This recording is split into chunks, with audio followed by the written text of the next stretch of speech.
Remember how last stream I complained about not getting any sleep? Yeah, not a situation I've managed to improve upon very much since last we spoke, I have to say. I think we're kind of coasting on, like, manic energy, which is fun. I mean, you know, there's like that sweet spot where if you get bad enough sleep, you actually have more energy. Nobody knows why the body's like that, but it is. Second wind, yeah. D&D fighter shit.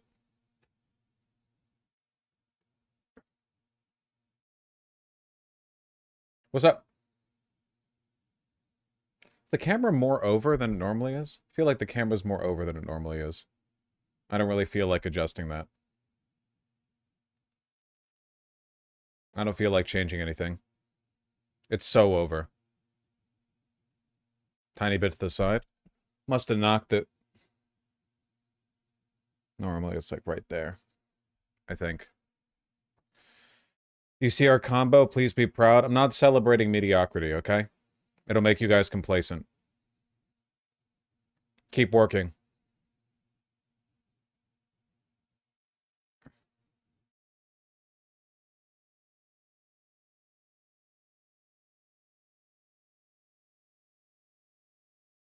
Steve Bannon did a Nazi slap. Yeah, I know. We'll do everything. Okay, what's this? We were gonna open up with the goddamn Hunter Schafer shit. What is this? Has complied immediately, by the way. That's good. But I understand Maine. Is the Maine here, the governor of Maine? Well, Not here. are you not going to comply with it? I'm complying with state and federal laws. We are the federal law. Well, you better do it. You better do it because you're not going to get any federal funding at all. Wow, I guess we really are in like this time now. We actually are here. That's crazy. It's gotten a lot bolder since the last administration, huh? There's more? Really? You're telling me that this video that I just paused 20 seconds into 50, you're telling me there's more in that? Well, if you don't, and by the way, your population, even though it's somewhat liberal, although I did very well there, your population doesn't want men playing in women's sports. So you better comply because otherwise you're not getting any federal funding. See you in court. Every state, good. I'll see you in court. I look forward to that. That should be a real easy one. Yeah, we're like we're in the like directly threatening the governor's state. Also, Chad from the Maine governor, see you in court. But yeah, man. Oh boy. We're just directly threatening governors now. Okay.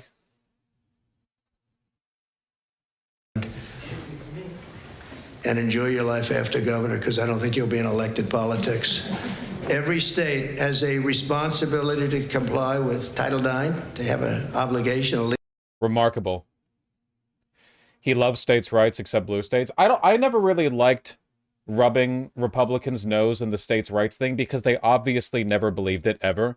Again, it's like, you know, how you can't like it's not hypocrisy when their real principle is just fuck you, get whatever we want.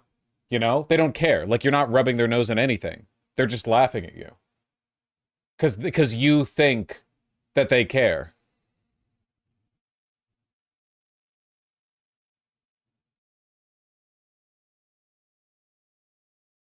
It's the same thing with free speech. Yeah. It's like the free speech thing, right? Where it's like, oh wow, what happened to freedom of speech? Thought you cared about that. It's like, no, they didn't. They obviously didn't, and they never have. Like, why? Like, you're playing into their game by pretending that they had that principle to begin with. They have never cared about that.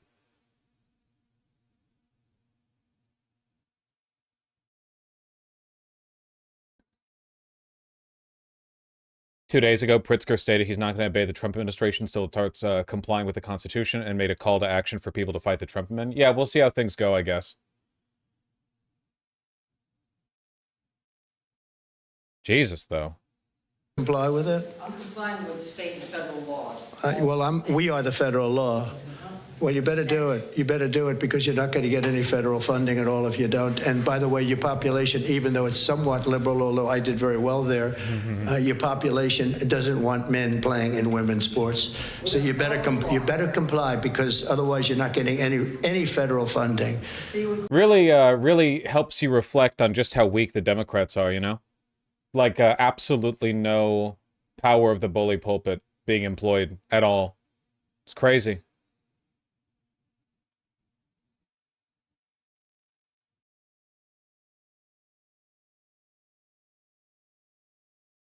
Call him a fat retard loser. That is a good argument.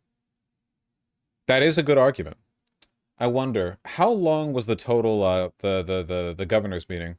1 second. This VOD is an hour 17. Here's me because he got 99 votes.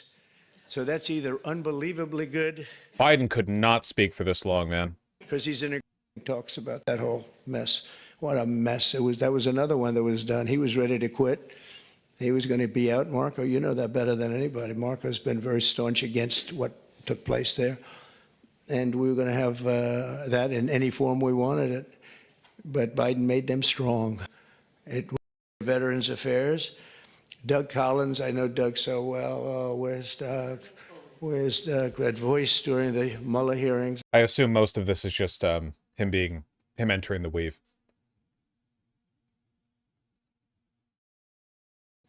At least he's the kind of senile where he's capable of talking. Biden could never.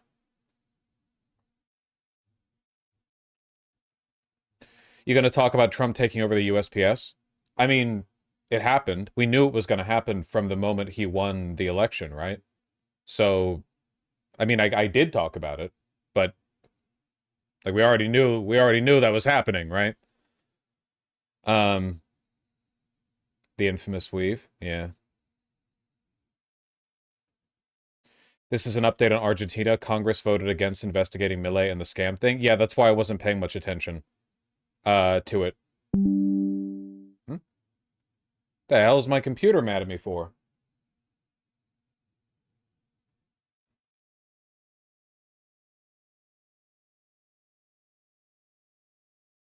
Angry computer. You never know what these it's like women, you know? You never know what they want.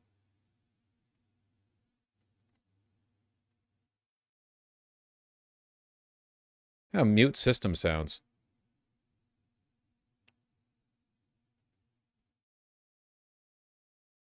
Where the hell? You see Midas Touch beat out Joe Rogan? Yes. Hold on. System sounds 0. Get fucked. I still don't even know what that was. Okay, what was I saying? Oh yeah, we live in a dictatorship. That's probably not good. That's beautiful. The 7 swing states, all 7 by a lot. And we want when you build your... So this is just like a normal Trump speech then? Like he's addressing the governors. He's at the governor's working session, but he's just doing the normal speech. Like he has one speech and he's just going to do it over and over. The only time he ever didn't do this speech was when he was glazing Elon, which really shows you how bought he is. Your plant, which will be massive. These are massive plants. But when you build your plant, we're going to let them to 139. 3.5 million people aged 140 years old. Okay, this is just repeating the Social Security thing. He looks super tired. Yeah, but we've been saying that for like 8 years. Who gives a shit at this point, right?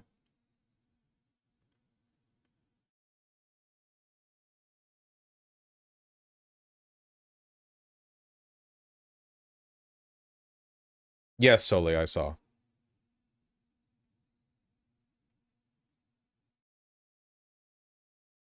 Really thought he was losing it during the election? His hair or his wits? I mean, I guess in both cases true, but it doesn't really matter, right? He just has to repeat the same... He just has to repeat the same bit every time, you know? See if there's any additional context. Hold on, this is 2 minutes 28. 2 weeks ago, I signed an executive order banning men from playing in women's sports. Many Democrats are fighting me on that. I hope you continue because you'll never win another race. And it's just crazy. If you look at what happened with the boxing, if you look at what happened with the weightlifting numbers, where a record that hadn't been broken for 19 years, got shattered. Remember when he admitted that he didn't really care much about the trans issues and didn't understand why people went wild for it? He really shifted on that, huh? You know, they put up an eighth of an ounce here, an eighth of an ounce there, and it's 218 pounds or whatever, a lot. And hadn't been broken in 19 years. And then guy walks up who transitioned. He transitioned, and he knocked out that record by about 100 pounds. That will be a record not going to be broken again in a long. So we put a ban on it, and to protect women. I mean, the women, if you watch the Olympics, you had two transitioned people that were fighting in the women's boxing. They have women's boxing category, and if you saw that, it was brutal. What happened to the Italian woman was a really good boxer. After one punch, she said, no more, no more. I've never been hit. It was a left. It was not even a... It is crazy how being a chud makes you worse at athletics, you know? Like, Canada beat America in hockey, and we'll talk about that. That Italian who was buying into the right-wing propaganda about Iman Khalif got her ass beat. Also, she was a cis woman. Iman? Yeah, of course. But, like, when does that matter? Since when has that mattered? It was just a left jab. She got hit so hard, she said, I can't do it. They forced her to go out. No, go out again. You'll do it. Goes out again, gets hit again. No, that's it. She didn't want to die. And it's crazy. Really compelling stuff. But the NCAA has complied immediately, by the way. That's good. But I understand Maine. Is the Maine here, the governor of Maine? There we go. Okay, that's the context leading up to the direct threat. Great stuff. W trans woman. But it wasn't a trans woman. I mean, Khalif is a cis woman. She just has like a mannish face, probably because her job is to get punched in the face. You try not having a mannish face when your job is getting punched in the face.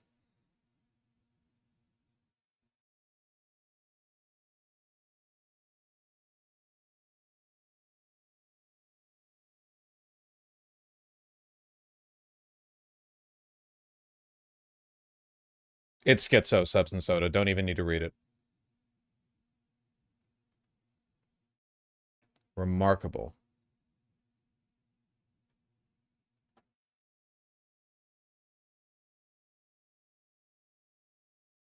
Studied agriculture. She knows everything about it, and she's going to be a fantastic secretary, and you'll do something with the eggs, because I'm hearing so much about eggs. You'll figure it out. You got to figure something out fast. But and we inherited all of the problems. You know, at some point, a few months down the road, we won't be able to say it's so much us. But the big things, really, we can blame other people for, to allow. Incredible stuff. Literally, inflation only started ticking back up after the election. I thought the egg prices were going to come down. What happened?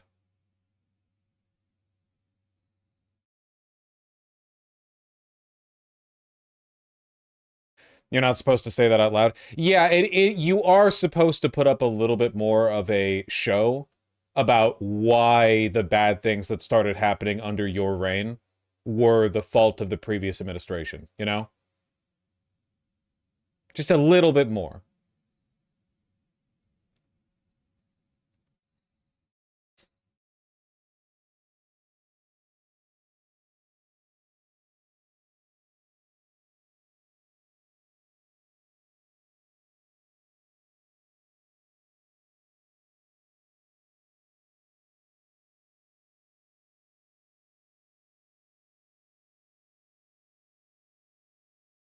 Your chocolate ration is increased. True.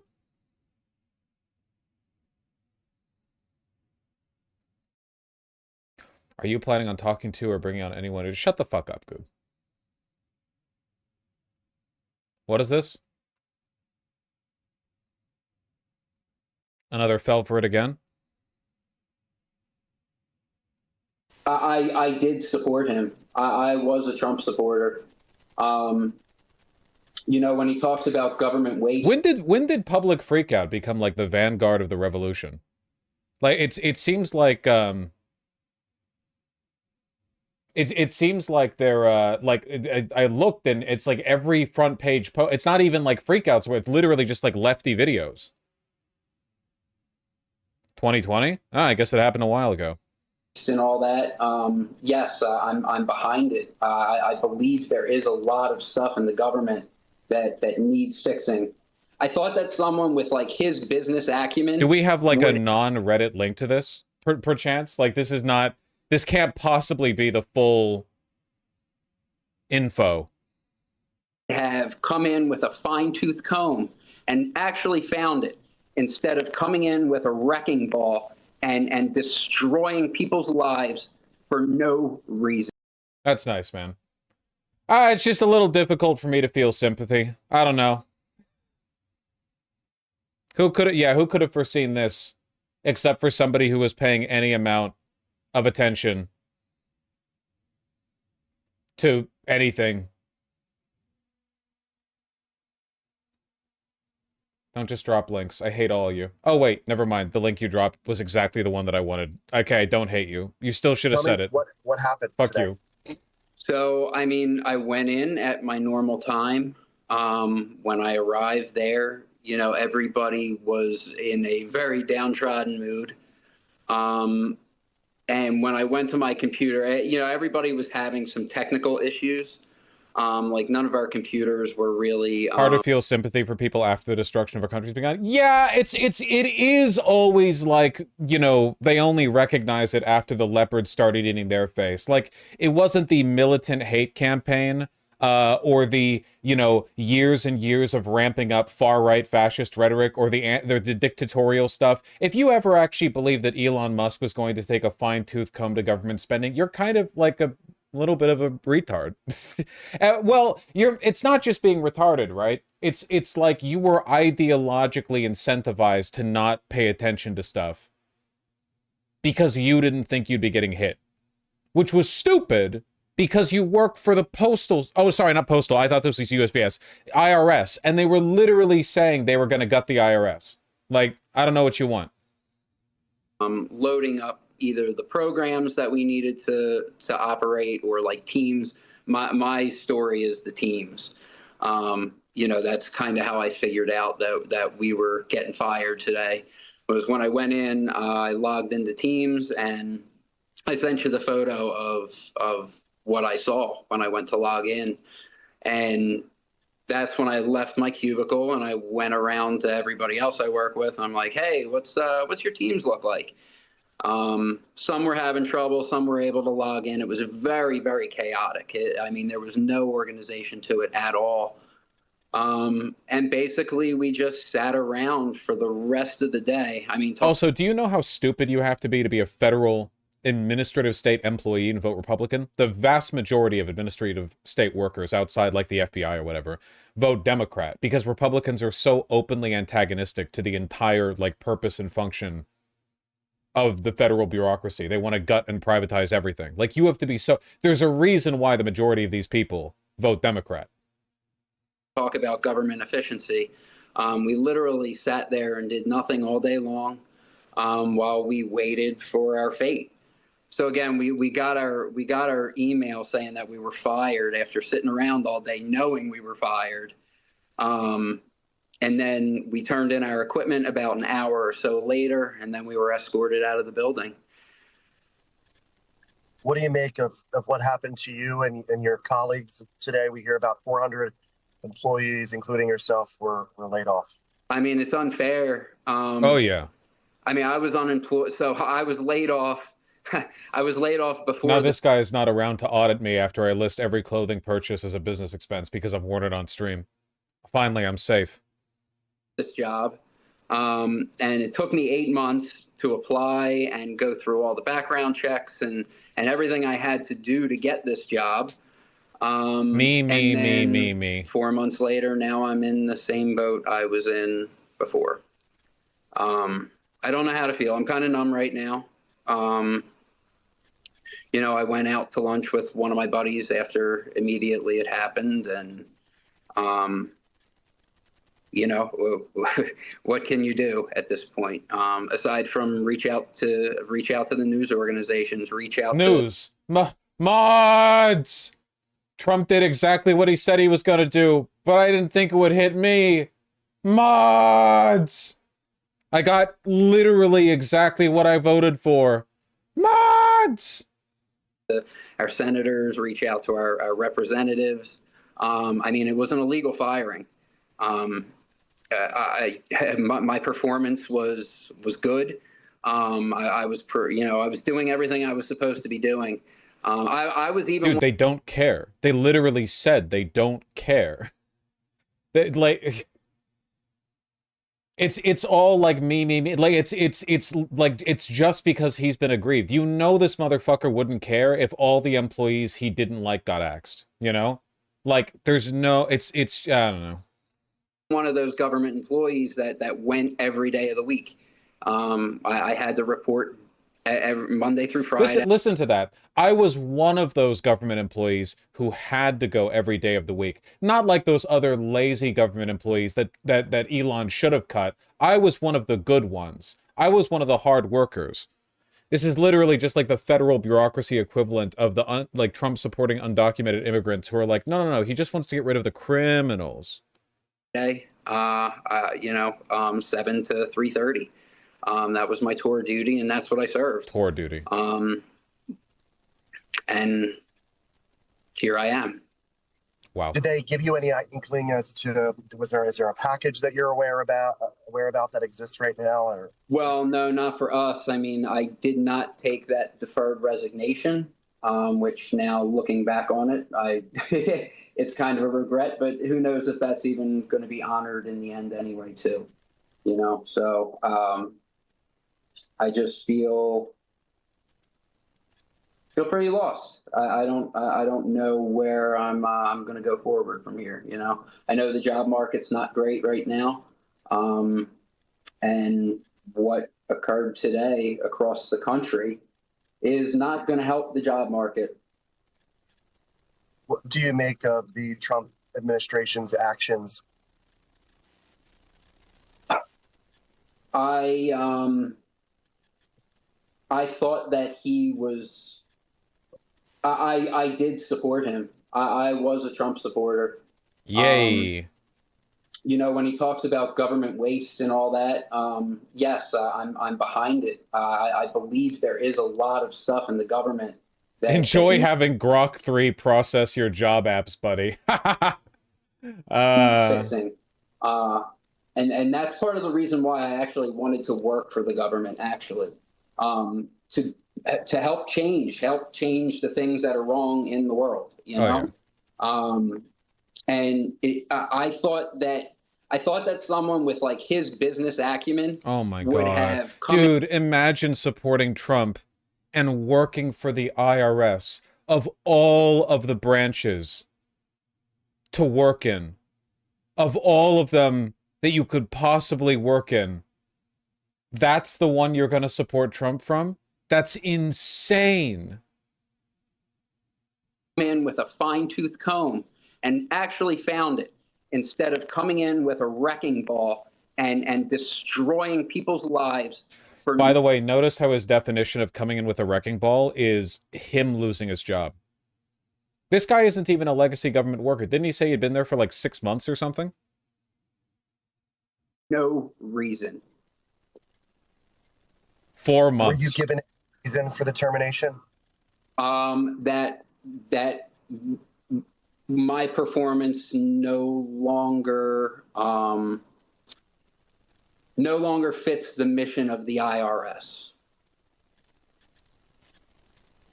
Can you say whether or not your manager, your whoever, your superiors, they're was it very just about face, or did it seem like they're this? Oh no, our management was scrambling to help us today. Management and union. I can't talk good about them because of where I'm at, but I mean they did. What the what? What the fuck is wrong with you? You can't talk good about your union and management who did nothing wrong to you because the president and his fucking unelected vizier killed your job? Why? What do you mean? They tried to help you, but fuck them? Fucking loser. Did everything they could to help us today. And even some of the higher up management were sympathetic, and they understood where we were coming from. And yeah, they weren't the ones firing you. It wasn't them. They didn't have a choice in this. I don't think they wanted us to go either. No shit. This was an executive action outside of his scope of power. Have you been able to think about what you're going to do next in terms of dealing with this? Doge actually nailed it this time. Yeah, critical support to Doge for this guy's firing specifically. Situation? Not yet. I'm still kind of digesting it. You know, I can't say it was a shock because, I mean, we've been going through this mental torment for 2.5 weeks now. So I can't say it. Only somebody had paid attention to what was going on prior to the inauguration, you know? If only. Like I was blindsided and I'm shocked. You know, but when the hammer finally dropped, it still hurt, you know? Well, I'm very sorry to hear what happened to you and your colleagues. I'm not. I'm a different kind of guy. Is there anything else that you would I'm much like more people vindictive to know that you feel is important?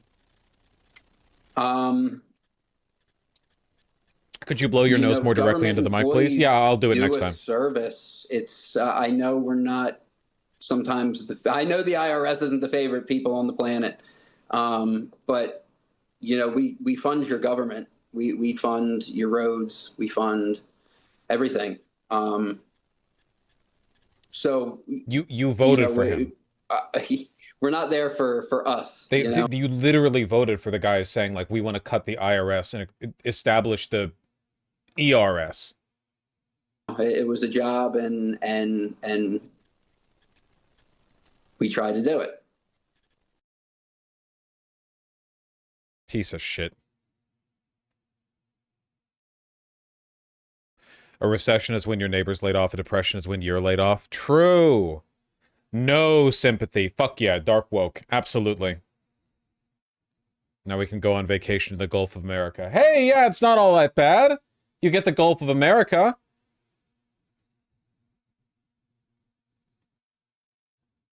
Somebody linked this and asked how I felt about it. No, I will not welcome ex-MAGA to the resistance. As I've mentioned before on... This is an 18-minute video. I'm not watching it. You can't welcome or not welcome anyone to a social movement. Where they go is up to them, okay? But one thing you guys gotta understand is that selectively applied vindictiveness and spite can actually do a lot to motivate people.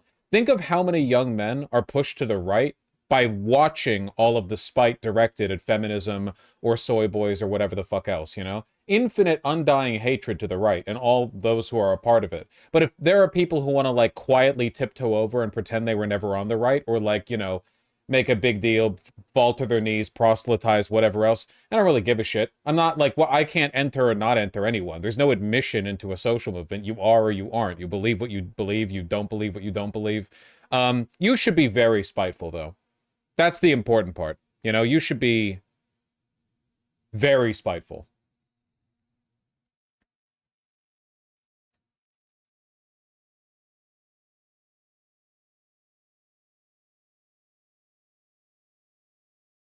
It's good for the heart.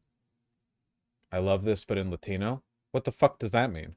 I love this, but in Latino? Do you think Latino is a language? What are you talking about?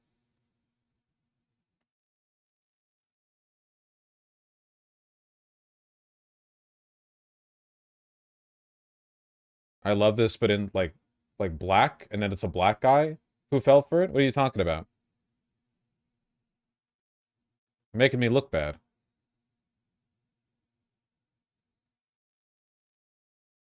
I love this, but in gay? That's true. Oh, that's pretty true. Being spiteful would push them away? Nah, well, it depends on how you do it, you know? You kind of have to be, like, spiteful against the, you have to be spiteful against the group and spiteful against, like, certain sacrificial lambs, but not individually spiteful to every single person who might move over. Does that make any sense? Like, the right has the right idea on this, where you want to be antagonistic towards the left as a group and towards specific prominent, you know, focuses of attention on the left. But if a guy moves from the left to the right, you don't attack him for being formerly on the left. You're like, welcome, brother. Welcome to the anti-woke resistance or whatever, you know? It's just shame motivates people in the right direction. Everyone who votes for Trump should be, I mean, shame, honestly, is them getting away with things, like, lightly, to be fair. Like, if the worst you feel after supporting Trump is shame, like, that's the worst thing that happens to you, I'd say the universe cut you a pretty sweet deal with that one, okay? I mean, you know.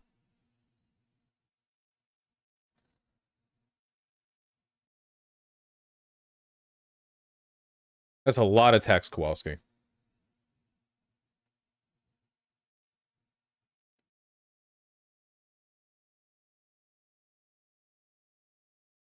I don't know, kind of feel like the passive-aggressive feminist didn't help much with terms of discourse and praxis. I have no idea what you mean by passive-aggressive feminist. I'm not talking about passive-aggressive. I'm talking about aggression. What do you mean passive-aggressive? When am I ever passive-aggressive?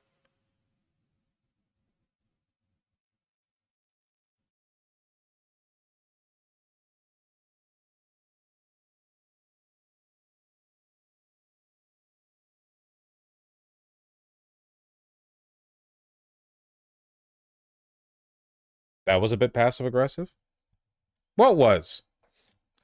You see Pete Hegseth evicted CNN from the Pentagon? Yes, I saw that.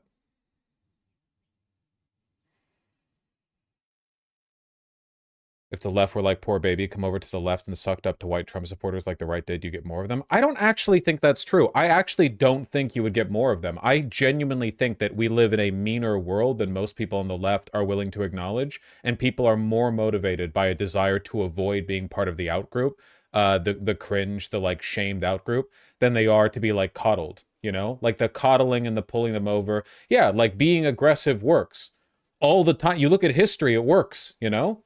There's not really many historical counterexamples where a big political movement in desperate times was like, we're gonna kind of, like, coddle everyone, and then like that works, you know? I don't think that's usually I don't think that's the direction you need to go in. If anything, you're just kind of, like, postponing their ostracization from society, which they should be. They should be isolated until they stop being Nazis, you know? Like, oh, your kids won't call you, your friends won't talk to you? Well, you kind of deserve that. FDR? Dude, the FDR Democrats were super aggressive. Like, they were really on the beat, you know? They were like mustard.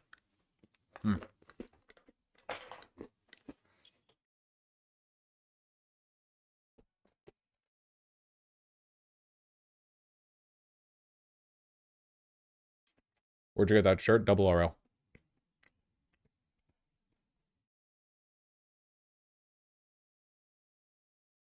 What's crazy is that a lot of those New Deal Dems were formerly, like, super lame establishment Dems, but the Great Depression radicalized them. God willing, we get that again.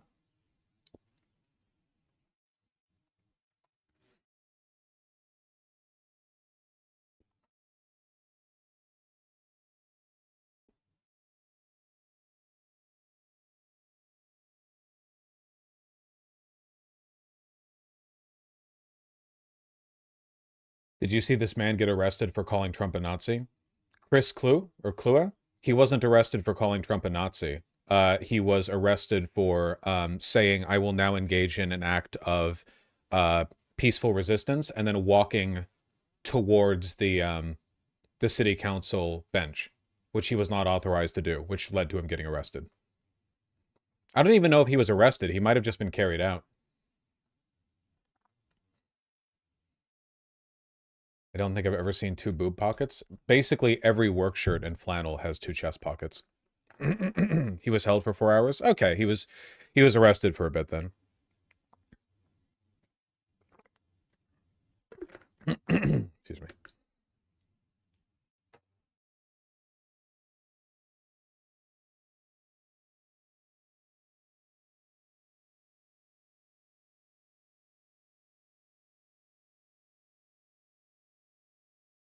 It's Cluey? I would not have guessed that.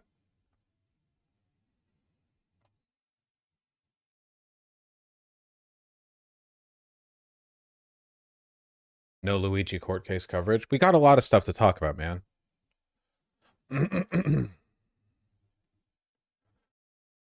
Oh. Before we get to that, look who put out an Insta video. Hunter Schafer. The little known actress, you might know about her if you're at all familiar with what Hideo Kojima tweets about. Hello. Who? I can't help you with your removal from pop culture, you know? She was in Dune Part 2? Was she? Oh, I don't know. I'm also pretty removed from pop culture. She was in Euphoria? Yeah, I knew that. That I was aware of. She wasn't in Dune. Okay, yeah, I didn't think so. Hello, internet. I don't really post much these days, That's but true. I had a bit of a harsh reality check today and felt like it's important to share with whoever is listening. So I'm sure most of us remember on, I think, the first day of Trump's presidency, he signed an executive order to declare only 2 genders recognized by the state, male and female, assigned at birth. And as a result... Hey, chat, don't be weird. In fairness, I think that with Hunter Schafer not saying "wow, so pretty" is the weird thing to do, but it's okay, guys. We know she's pretty. It's all right. You're kind of virtue signaling for the crowd. We know. It's a pretty well-known factoid, I would say. Result of this, which I wrote down because I want to get it right, the Bureau of Consular Affairs has frozen passport applications requesting a gender marker change or renewals or new applications with a gender marker differing from an applicant's gender assigned at birth. So my initial reaction to this, because our president, is a lot of talk, was like, I'll believe it when I see it. And today, I saw it on my new passport. They mailed Hunter Schafer's damn passport, and she updated it. I mean, the administration's been doing this. It's just, I'm happy to see it, talked about publicly. They do what now? She's a trans woman. So it says M now. See? Male. So, now to specify, my gender markers were first changed in my teens when I first got my driver's license and then passport. Imagine a customs agent from a different country looking at this confusion. Well, I mean, what you're basically doing is mandating that trans people have IDs that out them as trans. Like, you no longer have the ability to pass anytime your ID is presented, because obviously Hunter Schafer presenting an ID that says she's male would out that she's trans. Not well, she's a public figure, so that's known, but you understand the point, it doesn't aid in understanding of the world. There's no reason for identification to have your gender, by the way. That's not how the government tracks you. It's not like, with your name and social security number and all of the identification on your passport, the government's like, okay, that's almost enough information to pin this person down, but we really need to know what their gender/sex is. It's a holdover from the days when an ID card and identification at a checkpoint was literally like a guy looking at a document and looking at you and vibe checking it, which is how things were for thousands of years up until we developed,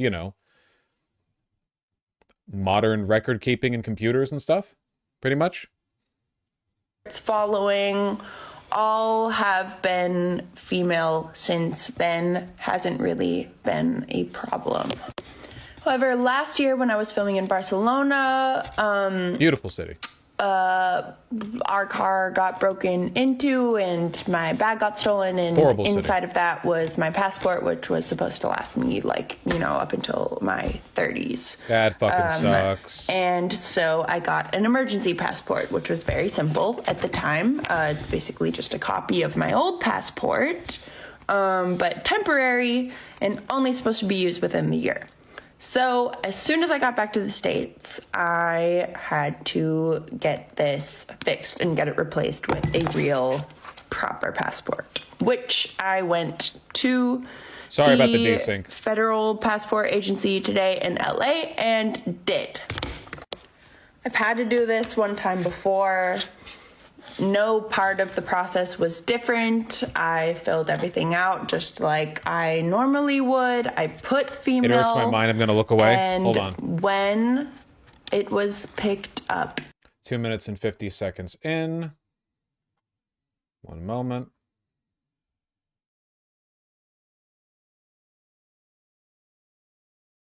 Hopefully this isn't desynced. At the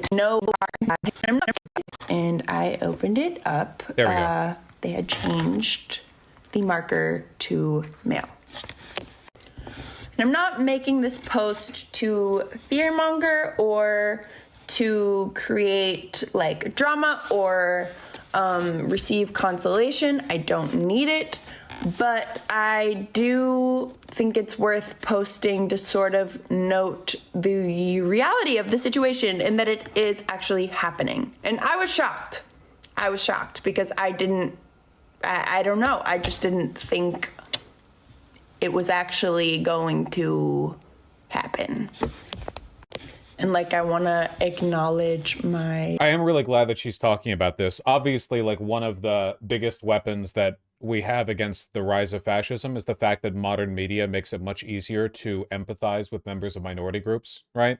Like in Germany after 33, you know, you don't exactly have like, oh, here's like a Jew who, you know, every day like 1 billion people tune in and they love their stuff or whatever, and here's like them speaking out against it, and they're so like socially beloved that going against them would be, you know, would cause a massive uproar or whatever. Like that there are circumstantial differences, you know. It's very, very, very important to talk about this stuff. I'm really glad that she is. privilege. But like, why would you not think it's gonna happen? Laura, please don't be a retard. What are you trying to like nitpick what she's saying? Fucking listen. What do you mean? It's a common human reaction to like, you know, you live your life as a celebrity who's like, let's say, transitioned very gracefully and has lived with that, and now suddenly it's being revoked and it kind of feels surreal. Like, oh, it feels surreal? Haven't you been paying attention? This isn't like the IRS guy or whatever who voted for this. Come on. Like, not only as a like famous or like celebrity trans woman who is white and thin and can adhere to like contemporary beauty standards, and I can participate in all of that, and I pass, and it still happened, yeah, I never had my birth certificate changed, so this has led me to believe that I think the agent. Oh, right. We're watching these in segments now. Agencies who are in charge of passports and this sort of thing are now required to cross-reference birth certificates, or I don't know exactly what, or what changed as far as the processing goes, but this is the first time, excuse me, this has happened to me since I changed my gender marker. We're coming up on a decade now or something. And I do believe it is a direct result of the administration our country is currently operating under. And I guess I'm just sort of scared of the way this stuff like slowly gets implemented, Or very quickly. you know, because things just sort of like start happening. I think as we've seen in like historical rises of fascism and this sort of, everything that this new administration kind of represents. There's a lot of talk, and then things start happening, and we start to normalize the circumstances we're under. And I just feel like it's important to share that it's not just talk. You can tell she doesn't really feel comfortable talking about this. Or I guess, I don't know, not like necessarily in that she's in a state of shock or whatever. I guess it's just like, there's a huge difference between talking about people's rights in like an abstract sense, where you're, well, I shouldn't say abstract, she's trans after all, more like you're pushing back against bigotry and like a social pushback, you know, you're kind of like normalizing. There's a big difference between that and just like, oh, I wake up, it turns out the government just invalidated my ID, you know? That kind of thing. There's like a very, very big difference. That this is real, and it's happening, and no one, Segments. no matter their circumstance, no matter how wealthy or white or pretty or whatever, is excluded. This is real. I also want to say, I don't give a fuck that they put an M on my passport. It doesn't change really anything about me or my transness. However, it does make life a little harder. Personally, I haven't tested it out yet. I'll find out next week when I have to travel abroad for the first time with my new passport. But I'm pretty sure it's gonna come along with having to out myself to like Border Patrol agents and that whole gig much more often than I would like to or is really necessary. And this is just my personal circumstance. And thinking about other trans women who this might also be happening to, or other trans people, the list only gets longer as far as the intricacies that come along with the difficulty that this brings into like real life shit. This is getting very long, but I just want to say, trans people are beautiful. We are never going to stop existing. I'm never going to stop being trans. A letter and a passport can't change that, and fuck this administration. And I don't really have an answer on what to do about this, but I feel it was important to share. This is real. That is a good point. Even Hunter Schafer, one of the most privileged trans people, is still being affected by this shit nearly as much as anyone. Yeah, and normally the oppression of members of minority groups is kind of relegated along class lines, right? Like, there's nothing in the books that allows the government to discriminate against black people directly. Usually what you do, if you want racist outcomes, is you discriminate by class, and then you make sure that based on like adjacency or cultural signifiers or redlining or whatever, that black people are more likely to be poor, you know? A lot of the attacks that are done against black people are done via that abstraction, whereas this attack against trans people is done directly. Like, there's no like, you know, putting it through the phony filter of American meritocracy, where it's like, you know, well, actually, it's not we're targeting trans people. It's that you need to pass this labyrinthine gender identity test that requires consistent, like, identification unchanged going back to your birth. And if you can't do that, then da-da-da. But it's not about trans people. It's just about, like, legitimizing documents or whatever. Oh, see, it's not just about trans people. It turns out these people who had, like, fraudulent documents from the 90s because they wanted to, like, I don't know, get get into a club early or something like that. They're also not allowed to do blah, blah, blah. Like, you understand what I'm talking about. It's a, it's very direct. It's very direct. So, yeah, fuck. That's true. I'm kind of surprised in the lead up to the election, prominent trans people weren't super loud about it. I mean, how many prominent trans people are there, really? Like, most prominent trans people are, like, I mean, apart from a few, it's like internet activists, you know? There aren't that many of them, right? You've got Elliot Page and Hunter Schafer, Caitlyn Jenner, who's been very loud, Laverne Cox, Blair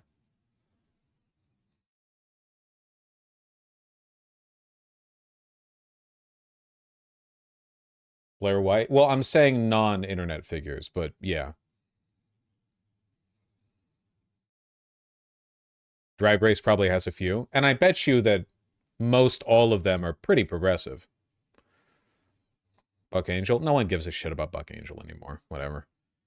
Patty Harrison's one? Yeah, I don't know who that is. TBH, Caitlyn Jenner, and Elliot Page are annoying anyway. Whoa, what did Elliot Page do to deserve him getting put in the same fucking sentence as Caitlyn Jenner? I thought Elliot Page was just straight chillin'. Bing chillin'. Beyond Two Souls? Well, that wasn't his fault. That was David Cage's fault.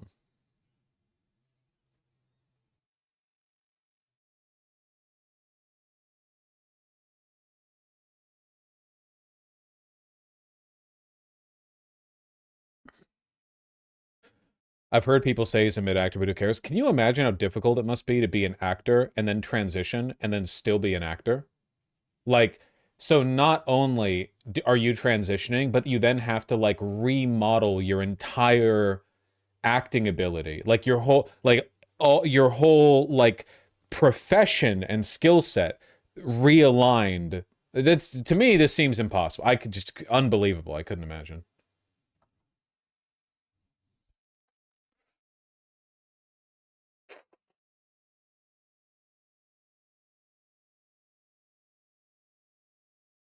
Like, would you still take female roles? I don't, you know, no hate to the man's range. I don't really think Elliot Page is cut out for female roles, you know? I mean, no hate to him or anything. I feel like the audience would be a little bit confused. Oh yeah, he is going to be in the Odyssey, isn't he? Right?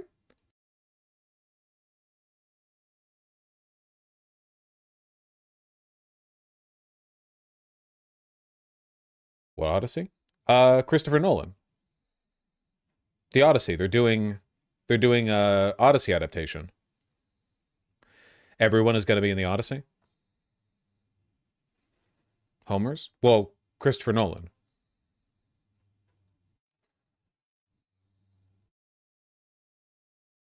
The original story by Christopher Nolan.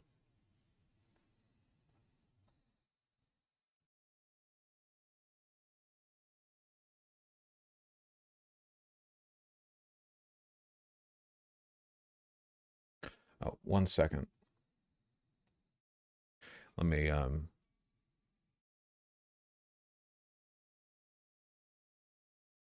send that one over.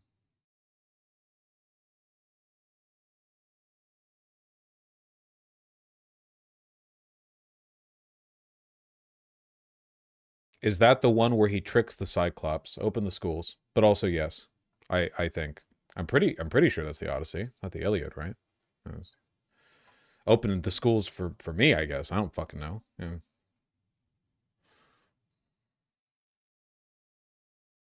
Child Left Behind. Oh boy.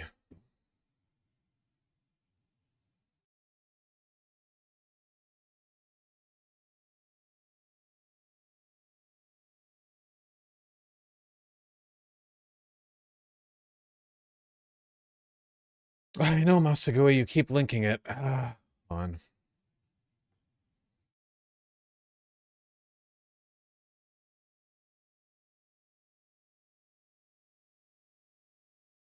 Remember how like 2 weeks ago we had a look, I don't give a shit about sports and I'm not going to pretend to, but we had a great Super Bowl in the sense that the Birds beat the Kansas City Chiefs, and you know, Kendrick performed at the halftime. The good guys won. It happened again at their whatever the hell they call it. What do they call it? It's like the four countries, the four nations, Canada, four nations face-off final for hockey. And Canada deserves to win hockey anyway, because like you have to give them something.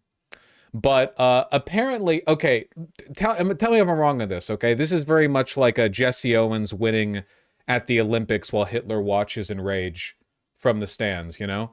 But like the American team was like cheering Trump. Like the hockey NHL chuds were they got a call from him, kind of. And Trump was like goading hardcore before the loss. Trump announced on Thursday he'd be calling the American hockey team ahead of tonight's Four Nations final, with a video message from the 78-year-old now emerging. Well, I want to see. Well, I'll talk to the guys if they're around. Yeah, they are. I'm going to walk into the locker room right now, and you can speak to the guys firsthand. Mr. President, can you hear me? I can. You guys are really talented. I have great respect for hockey players. I'm a hockey fan. I love hockey. The talent, the skill that you have is crazy. And just go out and have a good time tonight. And I just want to wish you a lot of luck. You really are a skilled group of people. It's an honor to talk to you and get out there, and there's no pressure whatsoever. No pressure. I can tell you honestly, every person in here, players, staff, management, coaches, we are all proud Americans, and we want to represent our country the best way we can and do our best to bring in a win tonight. Thank you again on behalf of everybody. You just go out and have a good time. Well, this isn't really the team cheering Trump. This is just Trump cursing the team, I suppose. Yeah, no, the Americans lost, which is good. Trump was like, you know, we're gonna win over our 51st state, and you can't take our country, you can't take our game. That's pretty cute. I don't have anything like, I'll be calling our great American hockey team this morning to spur them on towards victory tonight against Canada, which, with far lower taxes and much stronger security, will someday, maybe soon, become our cherished and very important 51st state. I'll be speaking before the governors tonight in D.C. and will sadly therefore be unable to attend. But we will be watching, and if Governor Trudeau would like to join us, he would be most welcome. Good luck to everybody and have a great game tonight. So exciting, President Donald J. Trump.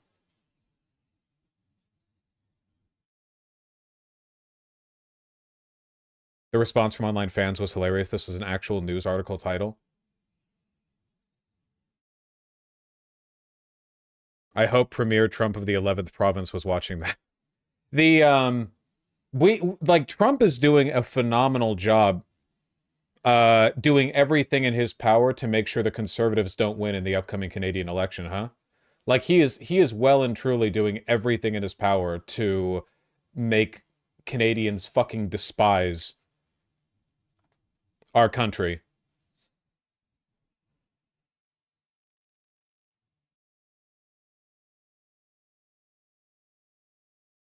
Pretty sure he didn't attend the game because it was in Boston and most likely would be booed. Well, I mean, the Canadians have been booing the American anthem at like every shared sports game, haven't they? Like pretty loudly. Very based. Very based. This is at the Four Nations. Please welcome Chantal Kreviazuk for the singing of the Canadian National Anthem. Oh, this was the Americans booing the Canadian anthem. That's right, because it was at Boston.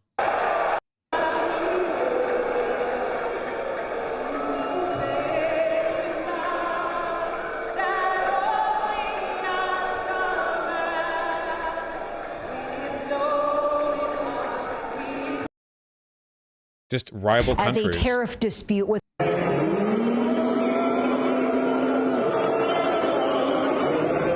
fans in Montreal.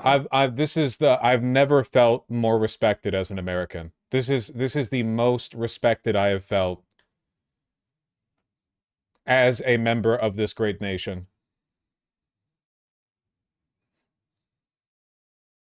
New poll this week has 28% of Canadians saying they view the USA as an enemy. It was 2% of Canadians back in 2021. That rules. Infinite death and suffering to the American Empire. May our vanguardist brothers to the north deliver us from evil. 1 month. It took 1 month.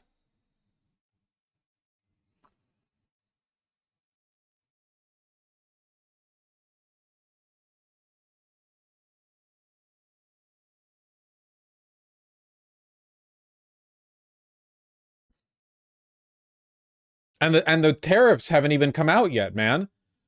So far, it's just been goading. The tariffs haven't even rolled out.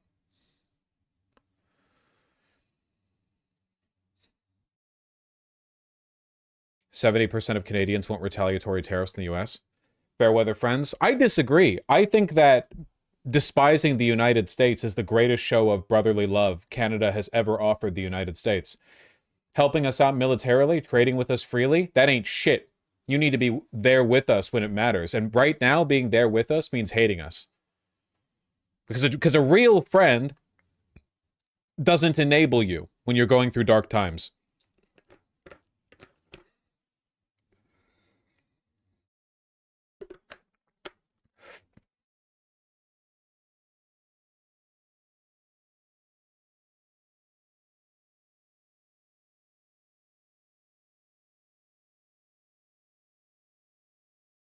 Jesus, though. 27% now see the U.S. as an enemy country. 30% say they consider the United States an ally. Just in 1 month. In 1 month!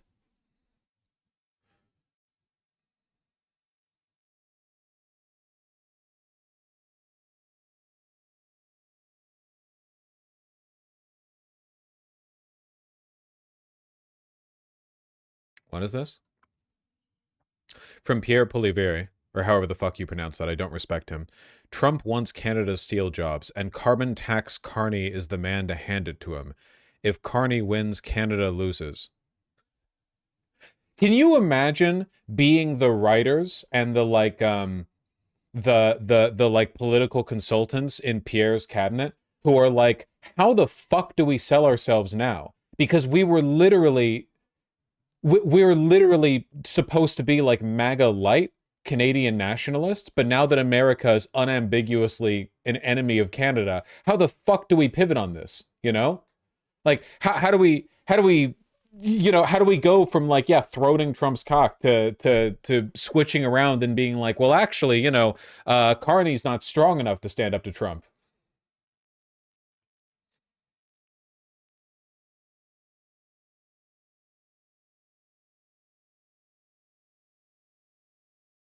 It's sadly probably going to be too late. Maybe. Maybe.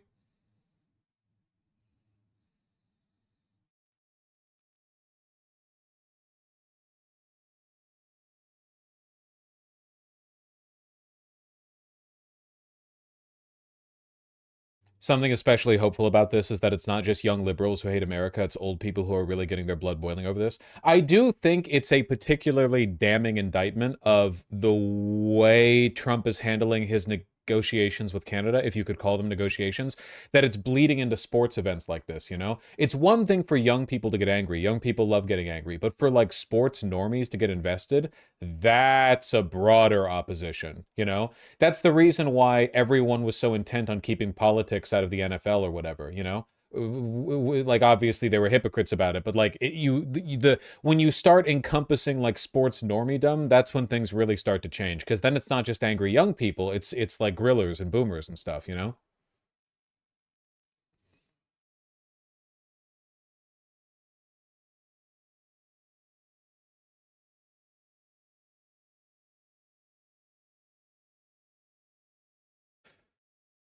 The swing in the popular vote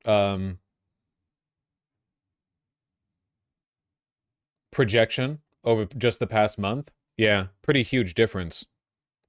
Popular vote projection, conservatives, labor, such and such. the conservatives are going to win the most seats, but odds of outcome in CPC majority or minority, it's gone down from like, yeah, 99.9%. This isn't actually accurate. Well, it's polling. It's never accurate. Scroll down.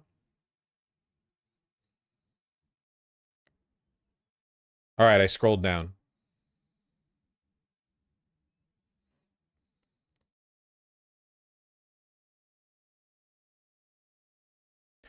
This is still based on Trudeau being leader. Oh, yeah, that might be an issue. You guys need to hurry up and get that other guy on board.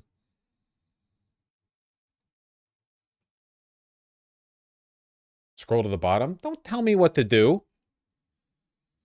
Yeah. Look at the graph at the bottom. Stop telling me what to do! Gotta bring it up. Who would the next guy be? This one, Carney. We read about this guy. He seems pretty smart. He's a liberal, but he seems a little more Keynesian-minded.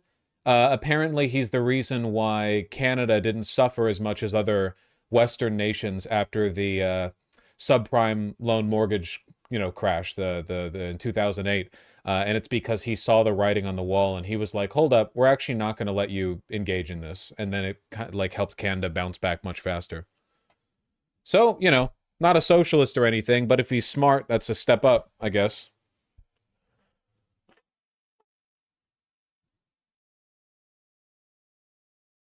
Here's the article. Talks about how when they ask with Carney as leader, they win majority. Oh, it would be nice. With Carney as the Liberal Party leader, with Mark Carney as Liberal leader, Labour Party of Canada, 41% over 39% CPC. God damn. And presumably, we're not... The NDP and BQ, they're not going to coalition with the Conservatives, not the Communists, the Conservatives. Yeah, certainly not if the Labour Party goes up that far, I assume, right? Liberal, not Labour? Oh, sorry. It's red. It's an L. Yeah, Liberal.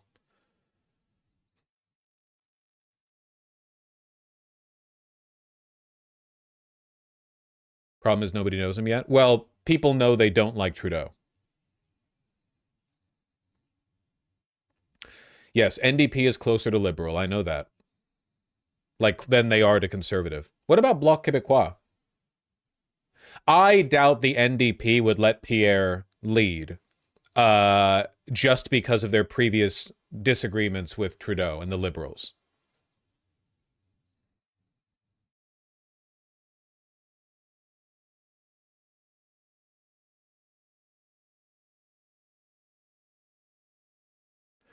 Regarding Bloc, they are racist European sock dems. My people.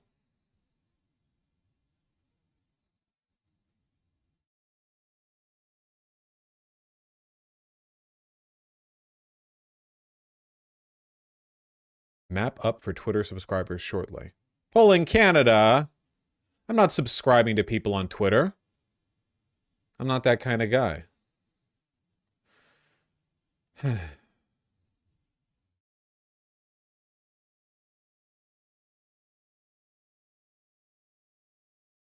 Anyway, what matters most is that Canada hates us. You know who I have no respect for right now? Americans on Twitter, or I guess anywhere, who are doing the poor me whining when other countries dunk on them. I saw a 70K like tweet that was something along the lines of, when we make fun of British people, we make fun of their teeth and accent, and when they make fun of us, they make fun of fascism. And it was a post mocking egg prices for Americans. You fucking pussy. They're making fun of egg prices, and first of all, Americans make fun of British people for getting stabbed to death all the time. That's the main fucking thing you say. What is it with Americans where they're so why are you so thin-skinned? You're so fucking coddled. You're so you're so fucking vulnerable to criticism. Oh, you can't make fun of our egg prices. No, actually, please do. Please.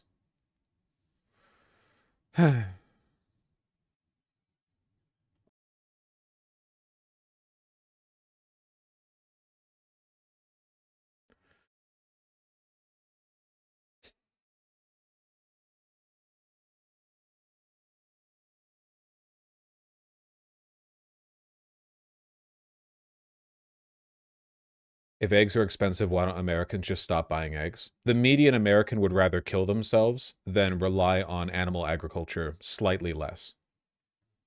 Literally anything, like death would be preferable to them.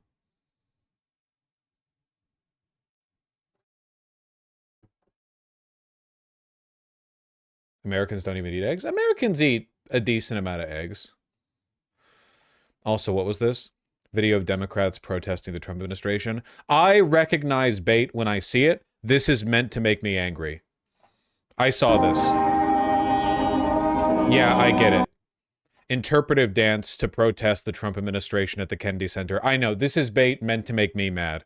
For all I know, these are Republicans very effectively making me angry, okay? I'm not buying into this. This is like too easy and too low of a cut, okay?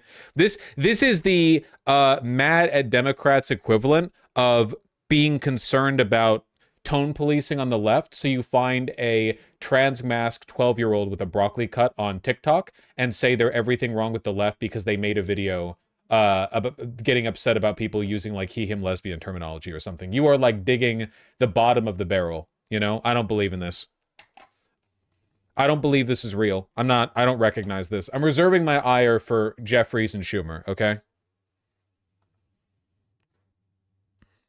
It's AI. Exactly. Exactly. It's AI.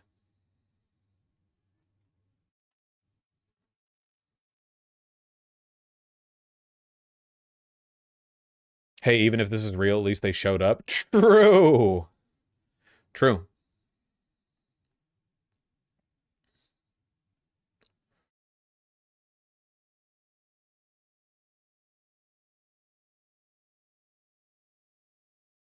Give me liberty will be lost forever and tyranny will rise. I believe you know the rest of his speech. Something about give me liberty. It's clear from all the writings of our founding fathers that our great republic was never meant to be ruled by a dictator nor a king.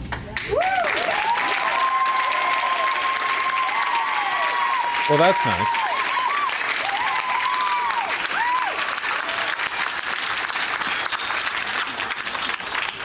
Holy shit. Sorry, I didn't check my my indexes. Pardon me, did you guys notice that over the past 2 days the Dow has plummeted like 3%? I was looking at the S&P before. The Dow's fallen 800 points. Or that's just in one day. 1,300 over the past 5 days. That's a lot. It could go farther. It could go farther. The Dow is only industrials. Yeah, but yeah, doesn't that make sense? Because this is the stuff would be most affected by the like initial, like the steel tariffs and the like this would be the most immediately affected group. You know?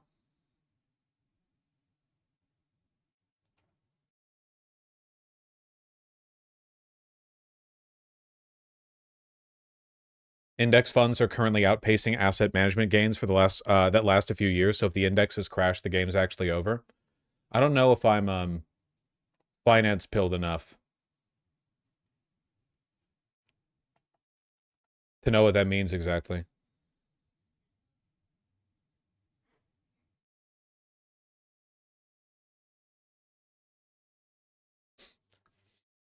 What does that mean? Don't worry about it, kitten. Yay. That's what you guys need to do for me, okay? Look at the 6-month graph for context. It fell off a cliff. Yeah, this is a very, very, very sudden drop. Post-election boom, goes back down, goes back up in anticipation of the inauguration, holds steady, kerplunk. Plus or minus 3% is a meh burger. I don't necessarily think that's true. Tesla's dropping again, which is funny. Right after getting a government contract, too. Northrop Grumman and Lockheed Martin are down significantly. Well, the real wealth in those companies is their actual, like, contracts, you know, not their speculative value. Elon flat out said their goal is to lower bond yields, which is going to be very bad if that's the stated intent. Going to cause a bond crash, and then we'll really see markets tremble. So what you're saying is buy gold? Also, what is this? Love all the red lines on the top right there. It sounds too radical to even warrant a second thought that Trump could force some of the U.S.'s foreign creditors to swap their treasuries into ultra long-term bonds to ease the country's debt burden. Oh, no.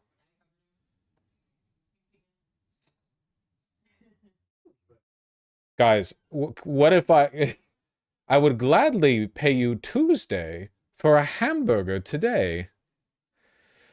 200-year vampire bonds? Well, okay, I have an idea, right? What if we simply sold the soul of the nation to Beelzebub, and after 1,000 years of prosperity, an eternity of darkness?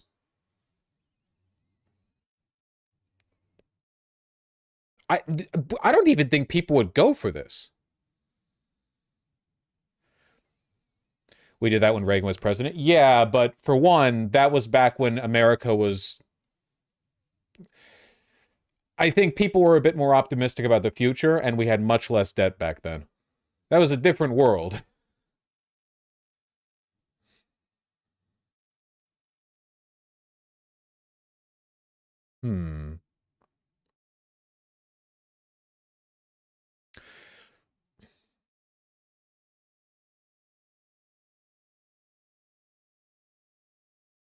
The idea of dramatically restructuring America's debt load as part of Trump's team agenda to revamp global trade via tariffs, weaken the dollar, and ultimately reduce borrowing costs, all with the goal of putting U.S. industry in even more footing with the rest of the world, said Bianco over 3-decade market. Well, these are just rumors. The Mar-a-Lago Accord. Many of the ideas behind the agenda come from a November 2024 paper by Stefan Miran, Trump's nominee to lead the White House Council of Economic Advisors. In it, the former Treasury official laid out a roadmap for reforming the global trading system and weeding out economic imbalances driven by persistent dollar over-evaluation. It also states that the desire to reform the global trading system and put American industry on fairer ground vis-a-vis the rest of the world has been a consistent theme for President for decades. Oh, no.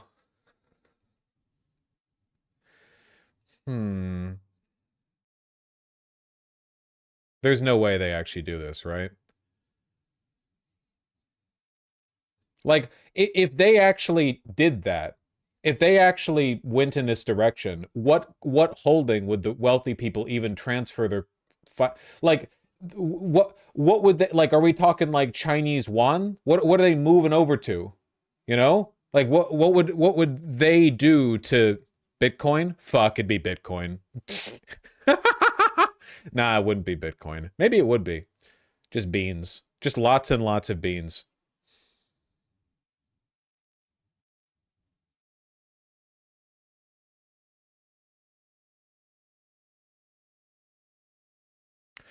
It's time to take the risk of the Trump administration orchestrating a weaker dollar more seriously. The Trump administration has a proclivity for bold, high-stakes maneuver. Oh, man.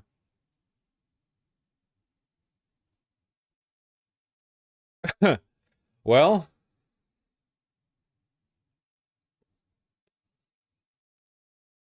yuan is too reliant on USD Treasury. Yeah, I don't even know how you would...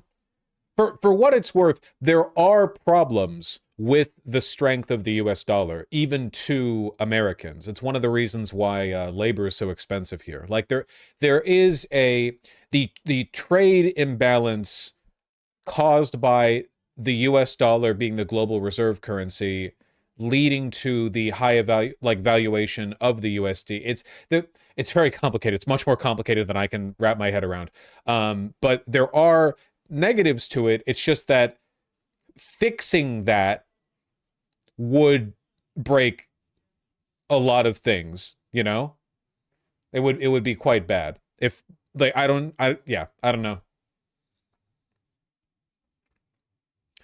I guess we need to give support to Mark Carney's plan to ensure there is no single world reserve currency to restore economic balance. Yeah, maybe so. I mean, if you think about it, not having any single global reserve currency might do a lot to... Oh, I'd have to think about it. I'd have to think about it. I'm sorry, we're entering into a realm where I haven't even thought enough about it. I would need to like read papers or read a book or something, or I don't know. I would need to think about it.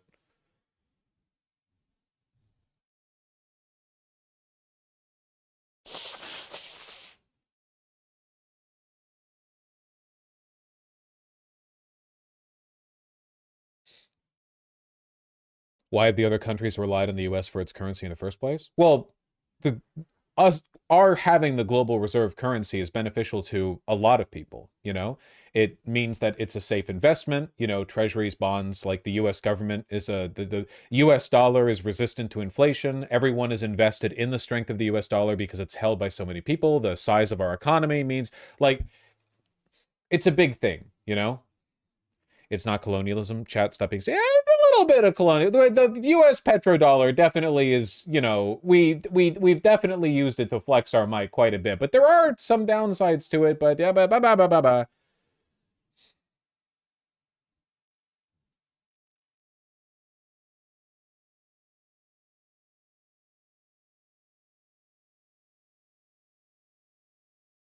Well, yeah, but then the Brits, like, lost their empire, Masagui. After World War II, we were the top dog. Top dog. Top dog.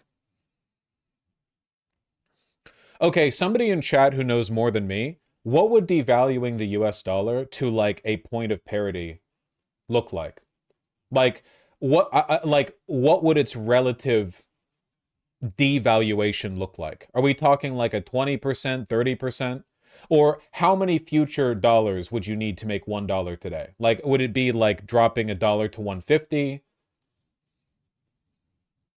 I know it wouldn't happen immediately, but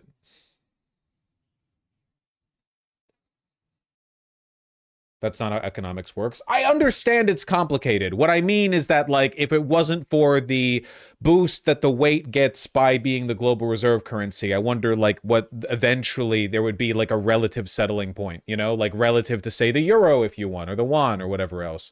I don't know. No one can answer that, I guess. That's too, yeah, that's too complicated. It's too complicated, yeah.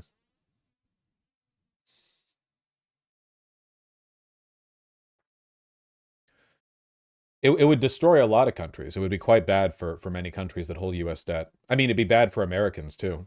Look at what happened in Argentina. Vosh, please just take an Econ 101 course. Can you take a Don't Be Condescending course? For me, it came free with having good parentage. You might have to, like, shell out for therapy, though. Sorry.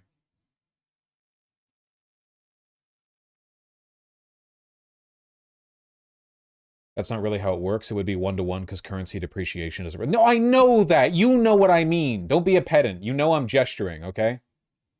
Also, yeah, the idea that 101 econ would cover the, like, removal of the US dollar as the global reserve currency and the devaluation to reach trade parity. Oh, yeah, that's just 101 stuff. Oh, yeah. Oh, yeah, I bet. Fuck you.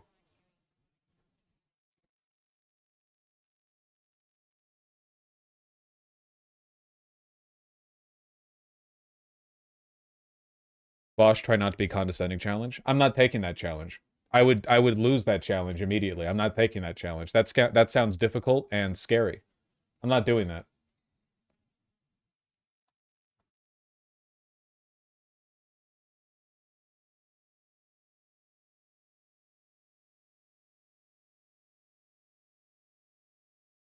US dollar being strong is why China is able to export so much and still have its manufacturing industry. Yeah, I don't know. The reason they would do this is because it would make it easier to pay back America's debt, because all of a sudden the value of the debt held would be lower. Huh, Tesla's down 5%.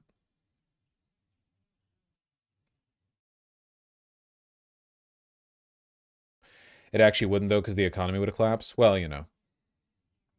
Isn't our debt a good thing, though? Well, it's complicated, okay? It's complicated. It's complicated.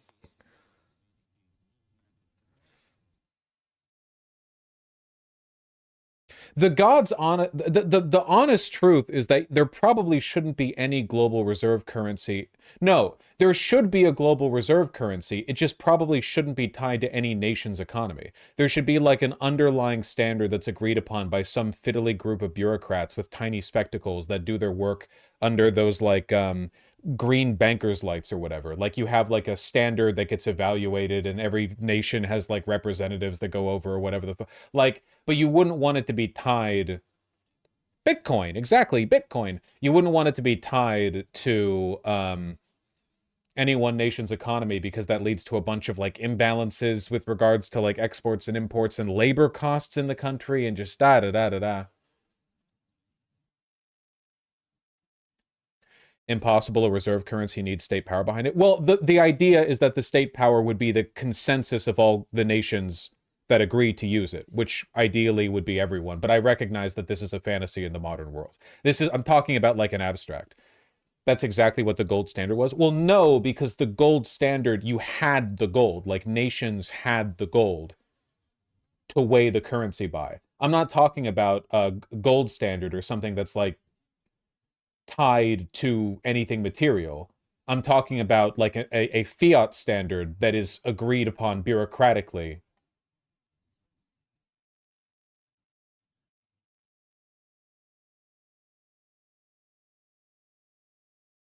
The tulip bulb standard? Exactly.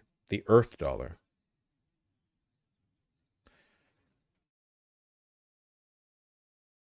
That would need the UN to be useful? Oh, well, you know, whatever. This is a little bit like way above my pay grade. Isn't the EU a version of this? The EU isn't a state, but a trade union of states using a universal currency? Yeah, right now the euro is probably the closest thing we have to what I'm talking about, though obviously the euro isn't an international standard. But yeah, it's the closest we've got, I guess. You know. It's not perfect, but the euro is a strong currency. This is literally what Bitcoin was initially meant to be. No. Bitcoin is a speculative vehicle based on the blockchain that's meant to be free from the traditional standards of government regulation. I'm talking about an extremely government-regulated thing. I'm talking about every government on Earth coming together to regulate a highly centralized currency. Like, it's the opposite of crypto, if anything, you know? Yeah, but the creator was an idealist. Yeah, well, people say lots of stuff.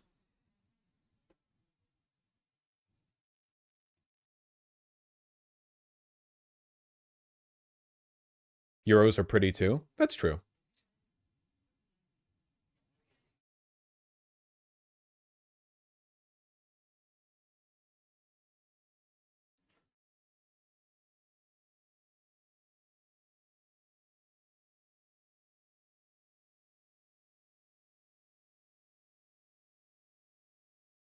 Nice misgender then. Well, anyway.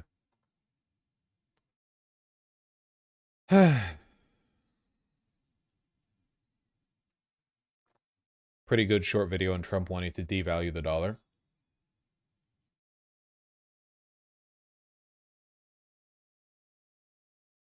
You know what? Fuck it. Sure. And then we're done with this topic. Since Trump's victory earlier this month, the dollar has surged as investors bet that his program of tariffs and tax cuts will force the dollar up. But while this might sound like good news, Trump and his vice president, J.D. Vance, actually spent the campaign calling for a weak dollar, which they hoped could rejuvenate America's manufacturing base. So in this video, we're going to look at why Trump... There is some truth to that, by the way, but not necessarily... It's complicated. ...wants a weaker dollar, and how he could go about actually devaluing the world's reserve currency.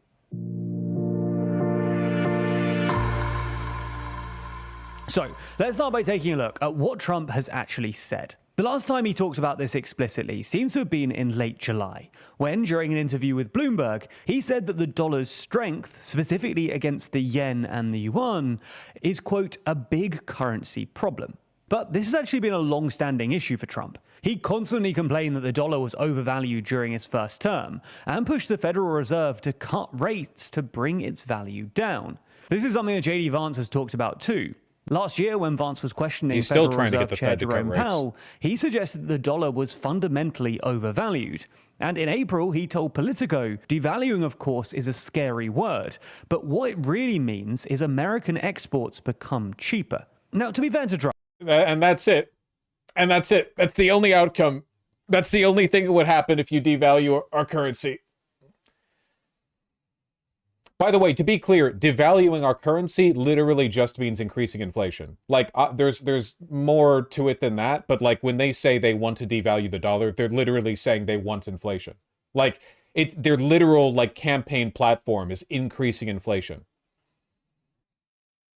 Trump, there is a relatively widespread consensus that the dollar is indeed overvalued. The IMF reckons that the dollar is overvalued by about 10%, and it's been consistently strengthening against other currencies, with the so-called broad dollar index increasing by 25% over the past 2 decades. This is despite the fact that the US usually runs pretty hefty trade deficits. How do billionaires gain from this again? Oh, God.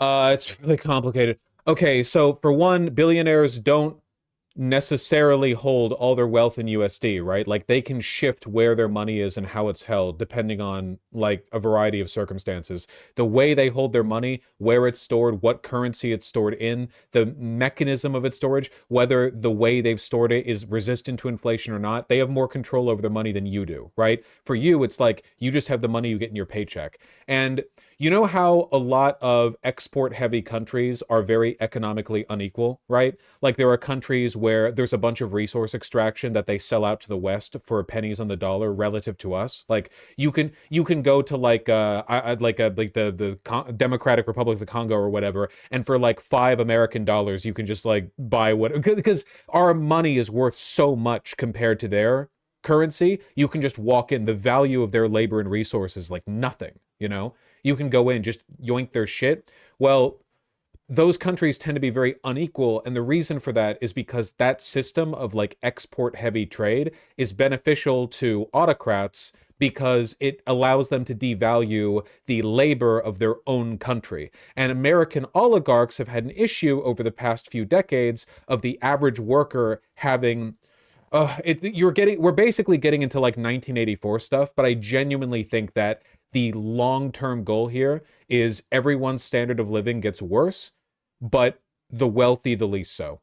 Like, they would rather be warlords over a feudal state than wealthy oligarchs in a democratic state where the average citizen lives a comfortable life. It's about relative power differences, I think. From the perspective of an American oligarch, I genuinely think it's about stratifying those differences, because while an American oligarch might have much more power than an African warlord has way more power over their constituents than any American oligarch does over theirs, you know?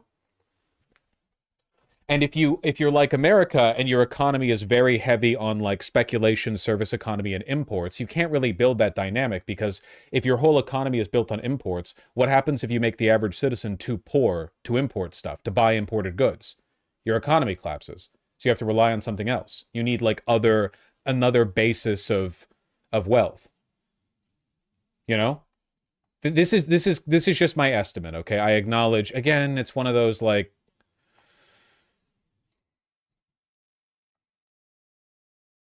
you should look into how the EU did this exact thing to Greece and Spain within the EU after 2008. Pretty comparable to what Trump's doing now. Yeah, I should look more into that. I agree. i.e. it imports more than it exports, which should entail a weaker currency. So why is the dollar overvalued? Well, the main reason is its status as the world's reserve currency. In other words, the currency that central banks and financial institutions like to hold in reserve because it's considered safe. And this creates more demand for dollars internationally, artificially inflating its value. So why does Trump actually want to devalue it? After all, at first glance, having an overvalued currency sounds like an advantage. And it's something that America's adversaries, including Russia and China, regularly complain about. An overvalued currency means that you get to import more than you otherwise could. And the dollar's status as the world's reserve currencies is one of the reasons that the US can unilaterally impose such punishing financial sanctions. But while there are clearly some advantages, over the past few years, some commentators have started wondering whether this might actually be a bad thing. The main downside is that an overvalued currency makes your exports less competitive internationally, which is especially bad news for your manufacturing base, who struggle to export and are often undercut by cheaper imports. And this is the argument made by both Trump and Vance. In his Bloomberg interview, Trump claimed, "I've been talking to manufacturers. No one wants to buy our product because it's too expensive." And Vance described the dollar's reserve status as a massive tax on American producers. In fact, today there's a relatively widespread consensus that the dollar's reserve status has contributed to America's deindustrialization. And as politicians have become increasingly keen on rebuilding America's manufacturing base, they've started questioning the dollar's reserve status. American politicians also often... I wish this video... Will this video investigate why they want to rebuild domestic manufacturing? It's not like they give a shit whether or not our cars come in from China or whatever, you know? It's like they still make money hand over fist. They don't give a fuck about rebuilding manufacturing. Attribute China's economic success to its practice of deliberately devaluing its currency, which has kept exports competitive and protected its industrial base. At the same time, other countries have started pushing back against the dollar's reserve status as the US has ramped up its use of financial sanctions. But regardless, can Trump actually devalue the dollar? Well, before we get into how he might actually do it, it's worth noting that most of Trump's other economic policies would actually result in a stronger, not weaker dollar. His famous tariffs, for instance, would probably result in a stronger dollar for two reasons. Firstly, most people think that tariffs would result in higher inflation, which would prompt the Federal Reserve to raise interest rates. And higher interest rates usually mean a more valuable currency, because it makes it more attractive to save in that currency. This dynamic would be exacerbated by proposed tax cuts, which would also stoke inflation by increasing disposable income. Second, countries like China might respond to tariffs by further devaluing their currencies, which would effectively push up the value of the dollar, given its value is defined relative to other currencies. This sounds way too Trump-glazy. I don't think this is Trump-glazy. I think it's just talking about... This is actually why the dollar has appreciated since Trump's victory, as investors began to bet on high tariffs and therefore a stronger dollar. Trump has also made it clear that he wants to maintain the dollar's reserve status. That being said, I am content stealing and I feel bad about it. Threatening to impose 100% tariffs on countries that, quote, leave the dollar, and telling the Economic Club of New York that, quote, losing the world currency would be the equivalent of losing a war. So if the analysis we've outlined is correct, protecting or reinforcing the dollar's reserve currency status will probably mean a stronger, not weaker dollar. But even if he dropped these policies, or they didn't have the impact that most people expect, it's still... Nah, it's a little glazy since it's ignoring service exports and FDI. I don't know. I don't... Your name is Step Bro, stop it. I'm not listening to you. God, this is an unflattering photo.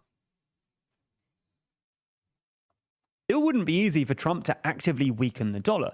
In theory, weakening your currency shouldn't be all that difficult. After all you need to do is print a load of it and use it to buy other currencies on the market.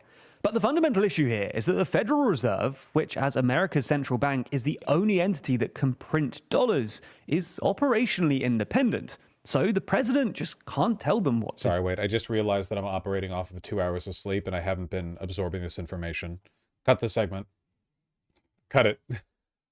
I'm being a hack.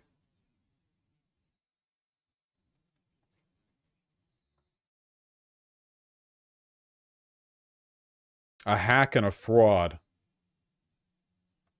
Jarvis, get us the fuck out of this segment. Jarvis, unscreenshot.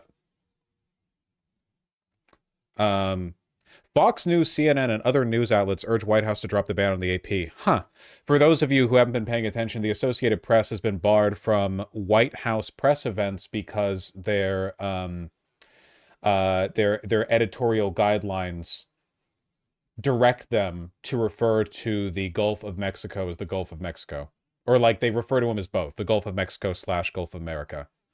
Basically, like day one of the administration, Trump and Leavitt, they were like, let's make an example out of the Associated Press, you know? Let's go after the most neutral news organization there is, basically, and target them and say like, no, you need to kiss our feet.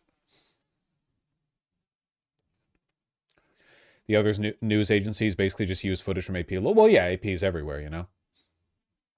This is happening because all of mainstream media rely on and copy off AP's reporting, so this fucked over Fox News, CNN, and everyone, so they can't allow this. That is very funny. That they would go after, like, such a bedrock. The AP's not exactly neutral. Well, there's no such thing as neutral news. No, of course not. And they, you know, were plenty misrepresentative, especially with regard to Gaza, but so was everyone, I guess. Except for me. Except for me. AP just sued the administration. From AP News. AP News sues 3 Trump administration officials citing freedom of speech. Nice. Well, that's fun. Filed Friday afternoon, U.S. District Court. Oh, yeah. The press and all people in the U.S. have the right to choose their own words and not be retaliated against by the government. Somebody hasn't been following the news. We don't have a First Amendment anymore.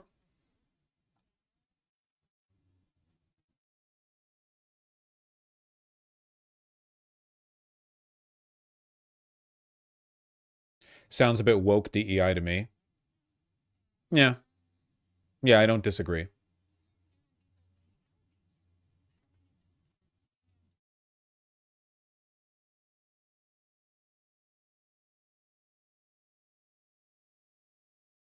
White House did not respond to a request for comment. Dude, Newsmax too? Fox and Newsmax? I'm sorry. The letter, which was coordinated by the White House Correspondents Association and delivered on Monday, was signed by 40 outlets. It said the decision to bar the Associated Press was, quote, an escalation of a dispute that does not serve the presidency or the public. Fox News, that's one thing. You know, there are neocons who work at Fox News. Newsmax is really funny. We can understand President Trump's frustration because the media has often been unfair to him, glaze, glaze, glaze. But Newsmax still supports the AP's right as a private organization to use the language it wants to use in its reporting, a Newsmax spokesman said in a statement. We fear a future administration may not like something Newsmax writes and seek to ban us. Holy shit! Finally! It's that argument, but from the other way around. I can't believe it! After hearing this from liberals for years and years, finally, they realized, no, they're also wrong. Are you kidding me? You think that a fucking Democratic president would, because Trump did something audacious and anti-free speech, they would have the balls to do it themselves? No, they're also wrong. That's funny. Dark woke would do it? Yeah, but they're not dark woke.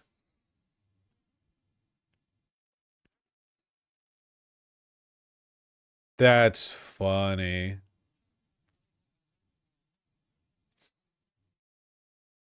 Didn't Biden literally throw a journalist out for no reason? No, that was because they were ugly. I don't remember what you're talking about. I'm sorry.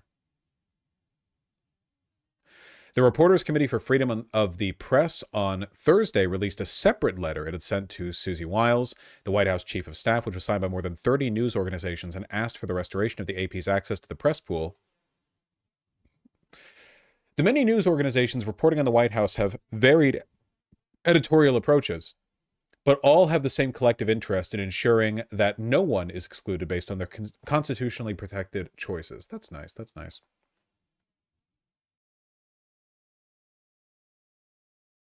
On Friday, Taylor Budowick said on a post on Twitter the Trump administration would indefinitely bar AP journalists and not give them access to spaces such as the Oval Office and Air Force One. Fuck you, the Times. I'll just read it from here. While their right to irresponsible and dishonest reporting,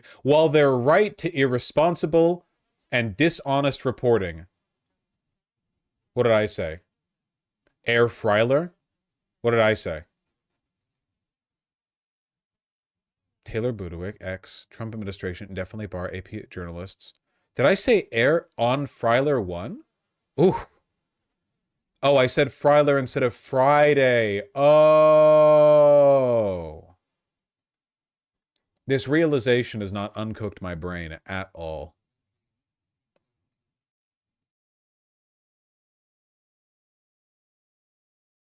It does not ensure their privilege of unfettered access to limited space. I wonder if there are any, like, old guard journalists in the Associated Press who are going to end up having more balls than the Democrats, and they're going to end up being the vanguard of legal resistance. Oh, the lawsuit from AP happened 9 minutes ago. I didn't realize. That's like an update, you know?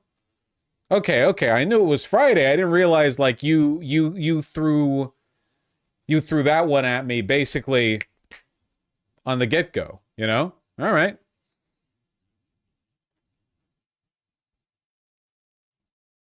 The Onion and AP will save free speech. I mean, anyone but the Democrats, right? Before we go over the CPAC thing, let's just make sure we're caught up on everything major that's happened. ICE's acting director has been reassigned. The top official in charge of carrying out Trump's mass deportation agenda has been reassigned after the administration voiced concerns the deportation effort isn't moving fast enough. Are you kidding me? It's been 1 month. That's not even long enough to assess whether or not... Okay, so my guess is that Trump and Elon are basically saying, like, why haven't you built the death camps yet? And the director is like, I'm really sorry, but I can't do that. And so they're replacing him with somebody who says they can. Yeah, not enough people dead yet, basically.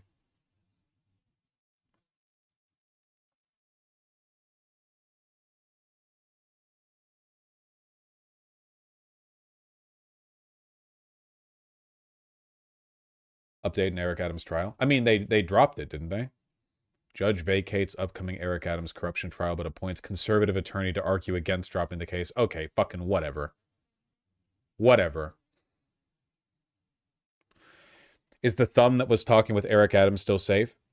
Homan? Yeah. He's the czar. He's not the acting director.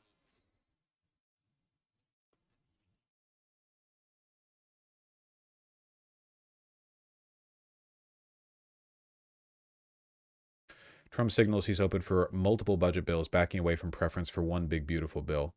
Damn. Don't we have some of the initial budget proposal? Don't we already have a little bit of sauce there?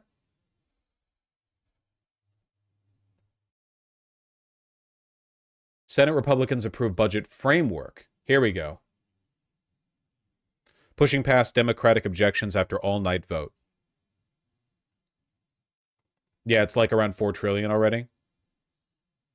$340 billion budget framework to passage early Friday, chugging through an all-night session and Democratic opposition in a step towards unleashing money the Trump administration says it needs for mass deportation. Border security top their agenda. The hours-long vote-a-rama rambled along in a dreaded but crucial part of the budget process as senators considered one amendment after another, largely from Democrats trying to halt it. But Republicans used their majority power to muscle the package to approval on a largely party-line vote, 52-48, with all Democrats and one GOP senator opposing it. Glad, at least, that all the Democrats opposed it. Doesn't mean much, but, you know.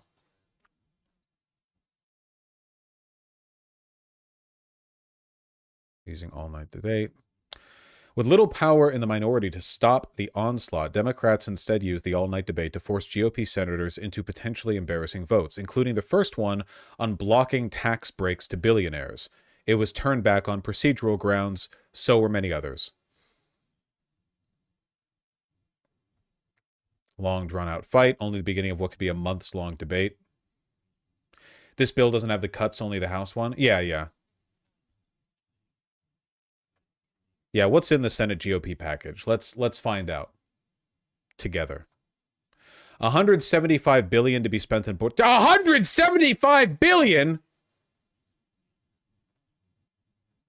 in addition to $150 billion boost to the Pentagon. Yep. That sounds about right.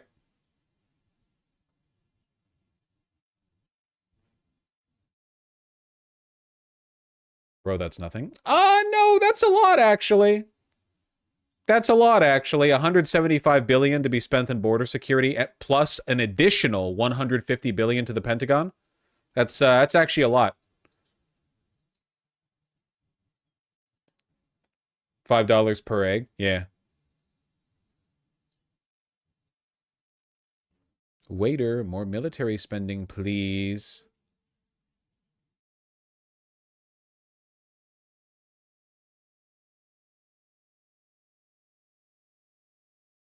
Isn't that like half of discretionary spending? Yeah, we can borrow more. We'll just take it out of Medicaid. Don't worry. The budget will allow us to finish the wall, more border agents, more detention beds. It means more deportation flights. That's great. That's great. Yeah. Republicans insist the whole thing will be paid for rather than piled onto debt. I believe you.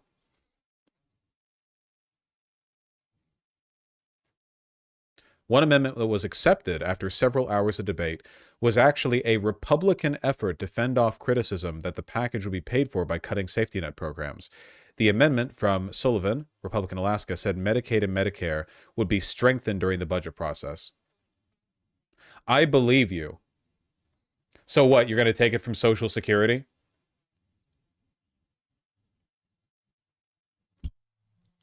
I bet you the wording of this, I mean, it's only the beginning. This is going to be months and months and months. They're going to remove that. There's no fucking way. There's no way.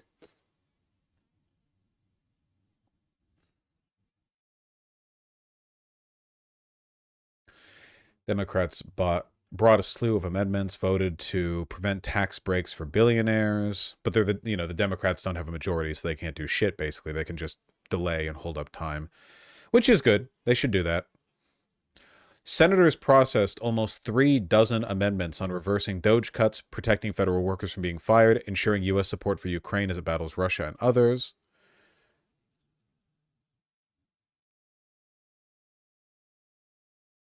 And what do we have on the, one second, what do we have, so that's the Senate. What do we have on the House? Is there any new news on the House? Or is it just the Senate resolution or the Senate framework that's been moved forward? Okay, it's just the Senate, it looks like.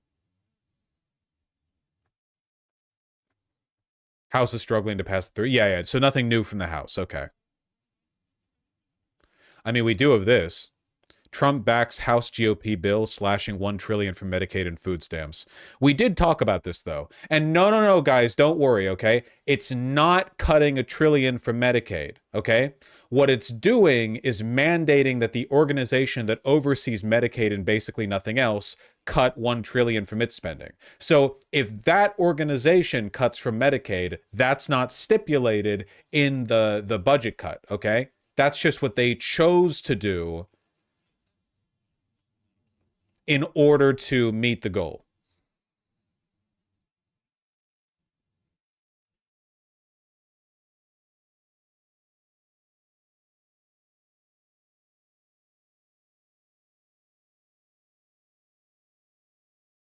How likely is it they deal with the debt ceiling before March? God, I don't know, man.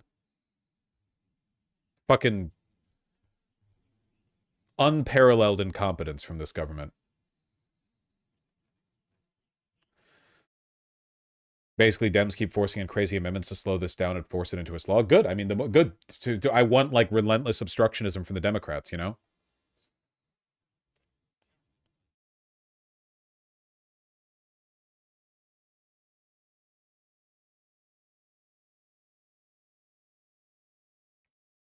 Fight started on the Kansas House floor Thursday during a gun debate. Gun debate.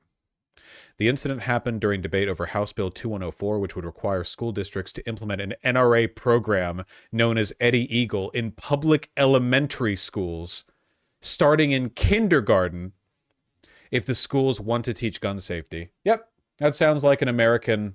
Yep. That sounds like an American Kansas House bill to me.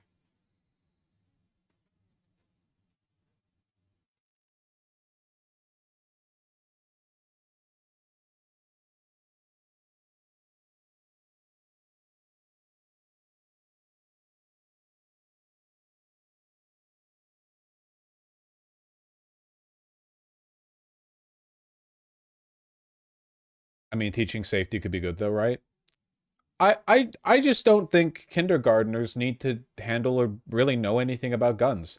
I reject the anachronistic bullshit argument that, like, every American needs to be handling firearms from 5 years old and onward because it's, like, a super important tool in your day-to-day life, which, no, it's not.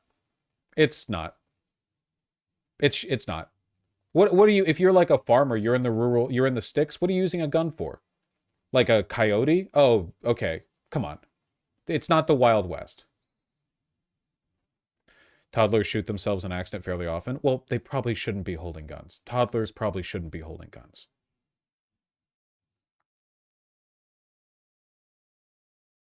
Also, gun safety training doesn't take that long. It's not that complicated. The idea, oh, they need to be educated from the beginning. Handling a car is way more complicated than gun safety. Gun safety is genuinely like literally a one-day lesson. As long as you take it seriously. Okay. It takes years to get good at driving. Okay? We're not talking about crack marksmanship here. Like gun safety? Just... The goal here is to groom children to like the NRA, okay? Yeah, it's just a way of funneling money into the NRA.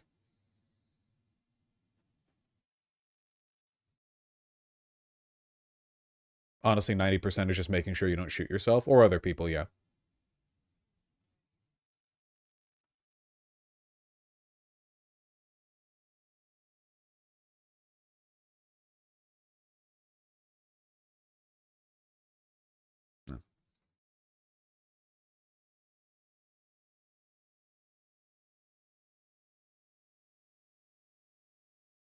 Exactly, Miss Genderlin.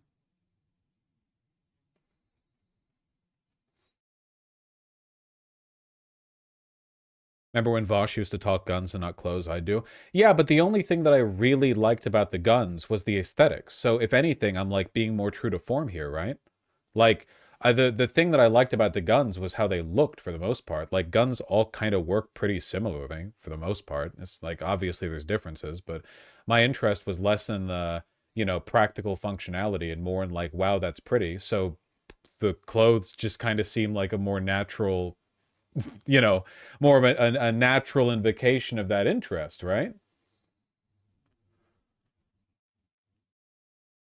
It's actually illegal to store guns in safes in America. You have to keep them loaded and you have to like set them in a pile, kind of like how you would stack firewood for, you know, while you're camping.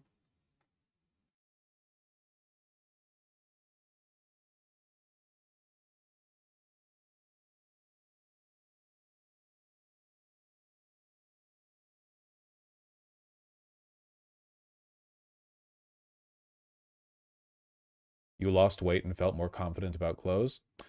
I just didn't have an interest before. I don't really think it was about losing weight. I think it was just like at some point I developed an interest. Though it's undeniable certainly that having a body that is closer to the median body clothing is meant for has made it easier for me to, you know, wear clothes that I like.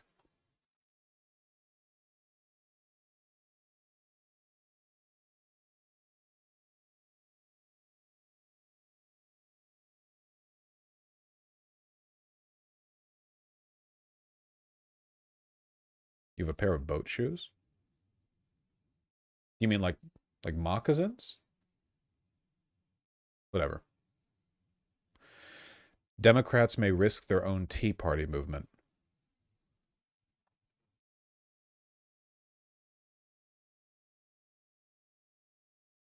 Mass dissatisfaction. Yeah, we talked about this. Based, by the way. Luigi Mangione is at a court appearance today. A status hearing in New York City. He looks so hot in the photo. Yes, he's a very attractive guy. This is of course we condemn what he did, but yes, there's no denying that. I'm telling you, man, it's Shape and Drape. He's wearing a nice sweater. It's a nice emerald cable knit sweater. Bulletproof vest over a knitted sweater goes so hard. It really does. I like that, you know?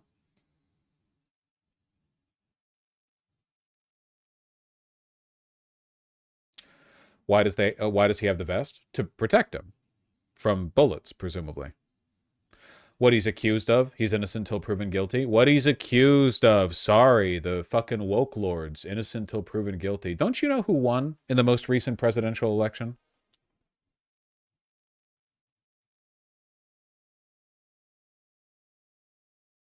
Enrique Tarrio has been arrested by Capitol Police for assaulting a counter-protester. Dude, really?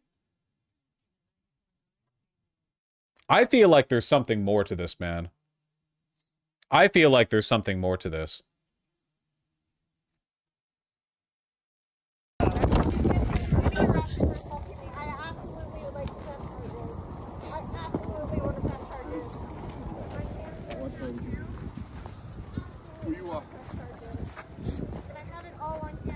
How do you mean? I don't know. The feds that got him to be an informant for the Proud Boys were like, hey, listen, we actually hate you and want you back in jail, so you need to, like, you need to do something to get back in there real quick, or we're releasing your hard drive files or some shit like that. I don't know.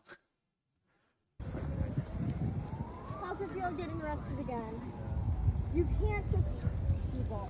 You can't just Recidivism isn't a joke. Prison fucks with your head. That's true. Enrique Tarrio was such a sweetheart before he spent time in prison. You don't get to just put your hands on people. You don't get to come here and do whatever the fuck you want. You just assaulted me, and now you're getting arrested. Maybe he missed the prison food. That does happen.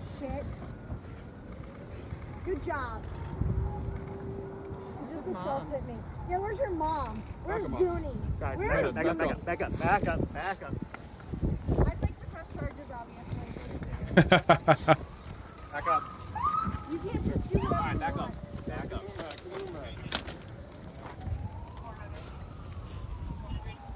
Yeah, being quiet, which is probably smart of him. I appreciate that they let her talk shit for a while. You know, the Capitol Police are probably unironically the most woke police department in the world right now, because the Republican Party has spent the past 4 years shitting on them relentlessly, defending the people who assaulted them, mocking the suicides of people who were assaulted during January. Like, this is probably literally the only police department in the country that votes majority Democrat. I would bet money on that. I'm actually not going to bet money on that. I'm not a gambling man. I think that gambling is degenerate and I don't do it. But I do feel like that's the case.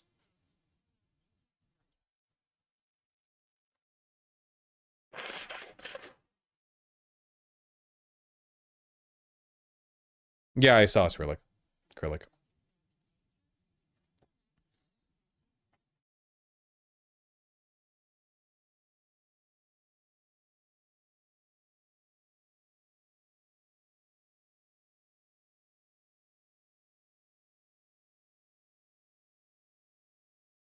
So federal police who aren't FBI? Yes. Well, no. The Capitol Police are special. Yeah, because DC isn't an estate. It's a territory, but it's a territory that's directly administered by Congress, though obviously Congress isn't doing these day-to-day tasks. So effectively, they're like administrated on a local level, but there's like an overriding authority from Congress. Yeah, special district, yeah. So they're like not technically federal, but they are under the authority of the federal government in a more direct way than any other police department, kind of, I think. It's a special district. It's a wacky situation, okay? Capitol Police are just the capital, not DC. But same principle, right? I think. Because they are police. They're not like FBI. They don't have like the jurisdiction and authority of broader federal. Yeah. I won't pretend that I know all the details. That's just my understanding. That's my feeling. That's my vibe. If you know what I mean. No, DC is autonomous, not managed by the federal government. Doesn't Congress have like an overriding authority? Isn't that a thing? That like Congress has special administrative powers over DC that they don't actually exercise because they have better things to do, but there's still like a special kind of authority. No, I swear to God, I remember that. Okay, I'll look it up later. It's not really germane to the situation.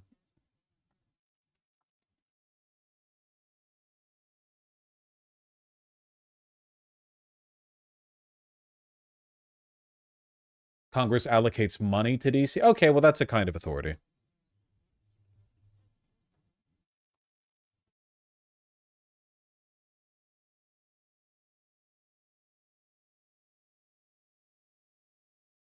That shirt looks amazing. Thank you. It's a military overshirt from Double RL, and I am glad that you like it.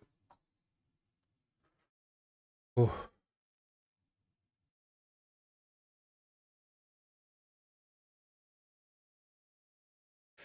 District of Columbia Home Rule is the DC's residents' ability to govern the local affairs. The district is the federal capital, such that the Constitution grants the U.S. Congress exclusive jurisdiction over the district in all cases whatsoever. Interesting. It's very, it's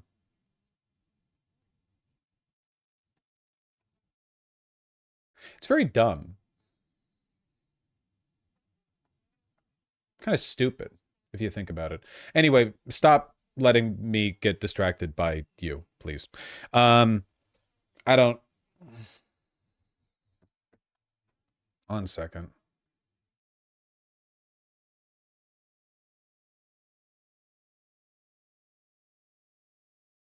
I'm gonna crash the fuck out if I cover this even close to in its entirety.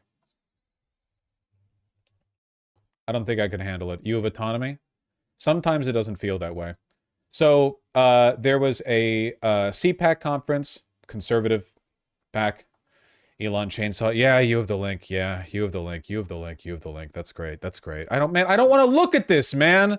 They had a CPAC conference. Elon was there. Javier Milei was there because he was given, I guess, a bit of respite between his crying meltdown sessions on Argentinian state media where he denies any responsibility for the rug pull that he supervised. Yeah. Elon got his Doge chainsaw. It's super cool, see? Ah. This is the chainsaw for bureaucracy. Get it? Because he's like cutting federal spending. This is so cringe. I know. I don't want to like overanalyze this because I can't handle it right now. I have a headache. I don't want to. All right. Though I do appreciate, I guess, the earnest straightforwardness of holding CPAC and very early on having the head of state of the world's only like fifth world country there to present a gift to the shadow president. Anyway, Elon showed up in sunglasses even though it was indoors, partly because he wanted it made him feel cool, like that ancient meme of the sunglasses that slowly drift down onto the eyes of a like pixel gif of a dog dancing or something like that, and partly because he's a ketamine addict and the light was probably hurting his eyes. That was something. I am become meme. Yeah, pretty much. Incredible. I'm living the meme. It's like there's living the dream and there's living the meme, and it's pretty much what's happening, you know. You're like.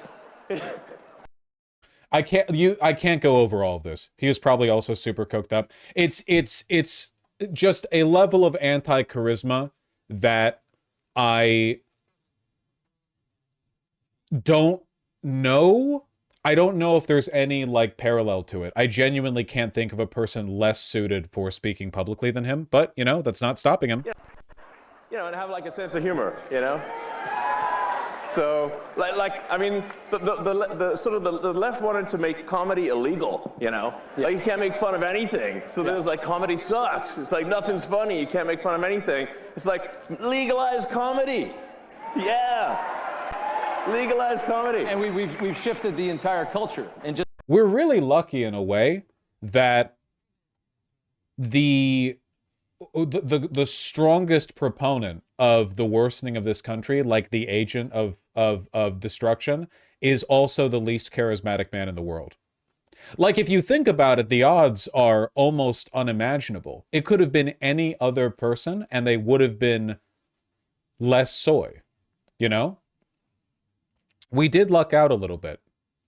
Anyway, the thing I actually want to talk about besides all this, and obviously, like, I caught snippets of the entire thing because why wouldn't I? And it's exactly what you think. It's just senseless gloating over things that they haven't done and won't ever do. There's not really much to analyze there, I guess, apart from their willingness to lie, which we're all pretty familiar with.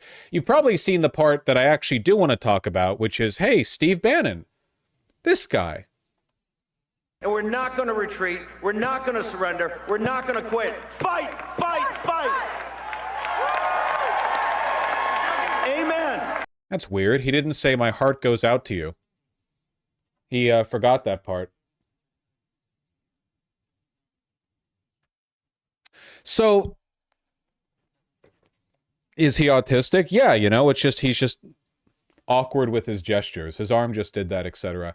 You guys remember the OK sign and like drinking milk and all that other stuff that alt-right types back in like 2017 were obsessed with doing as a performative gesture, a dog whistle, you know?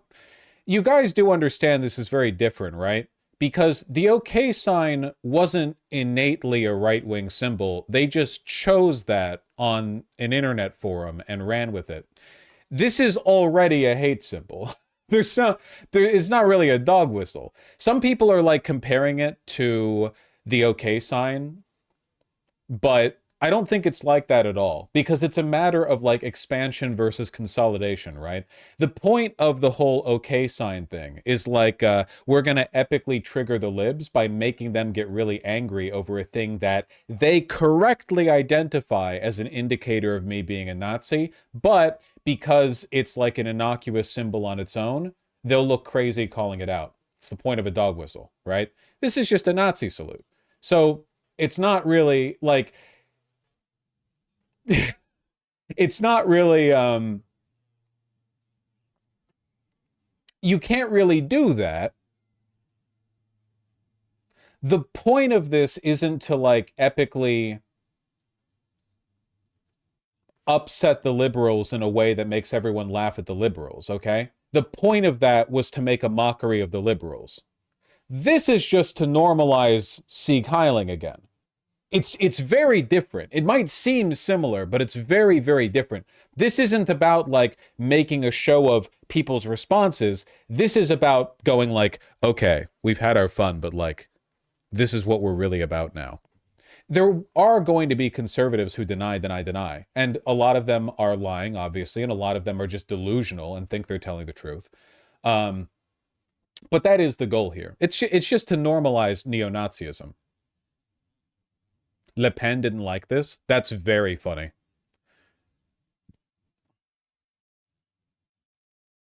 Oh, not Le Pen. French far-right leader cancels CPAC speech over Steve Bannon's Nazi salute.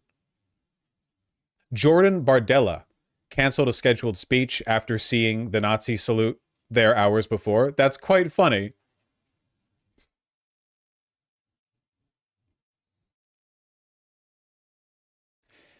Because it's German, they hate Germany? Ah, that's funny. Yeah, I don't know.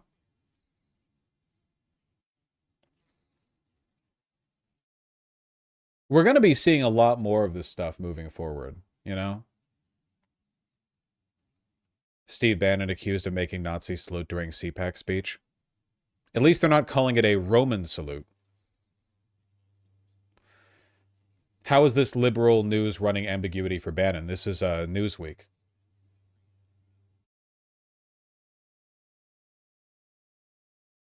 The annual conservative gathering in Gaylord National Resort Hotel and Convention Center. You said it, not me. It's funny the ADL also classed this one as a Nazi salute. You know, the thing that gets me a little bit is that Steve Bannon is a smart guy. Would never call the man stupid. Unimaginably evil. Not stupid. I feel like this is a stupid move. Because, dude, even with the Republican constituency, they're just not that on board with Nazism. There are a lot of Republicans who will be led to it like animals to the slaughter, sure, but like overt, like, and people will run defense for Elon Musk because he's the guy on top of everything. People don't like Steve Bannon. Like, Steve Bannon's fan base is made up of, like, perma-online Nazi wonks, you know? He doesn't have a cult of personality. So if anything, he's denigrating Elon by associating himself with him. Bannon thinks he's the leader of this. You know what? No, I actually think something else is more likely. And I'm gonna throw a little curveball at you guys. I think Bannon might hate Elon. Because Bannon's a smart guy who's been intelligently working to bring about the furtherance of far-right goals within the Republican Party, and I think he might be embittered by the fact that he's been kind of left out to cold by Trump, by Elon, by Doge, and he probably hates the fact that Elon is like a poser, you know, opportunist retard. I think he might actually be deliberately denigrating Elon by you know, drawing attention to how obviously Nazi that is. It might be vindictiveness. Now, do I know this for sure? No, of course not.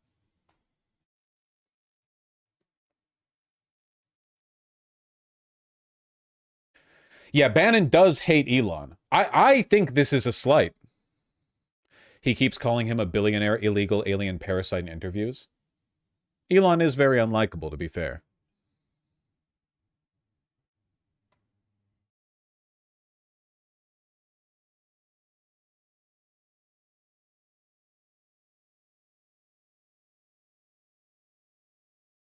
During the Twitter war in January, Bannon was openly anti-Elon.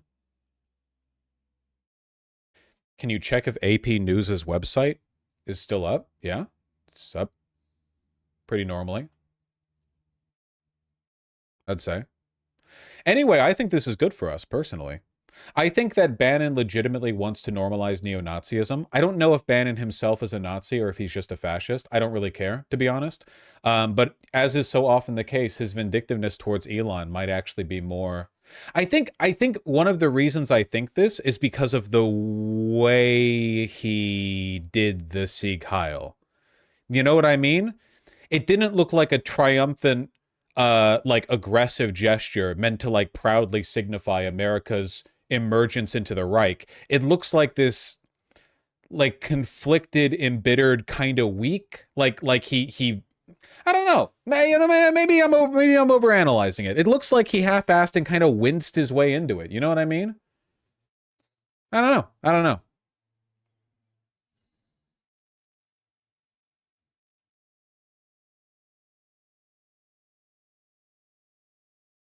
How far are we from them just saying the N-word openly? Fucking hope they do. The more they dispense with the artifice, the better it is for us, okay?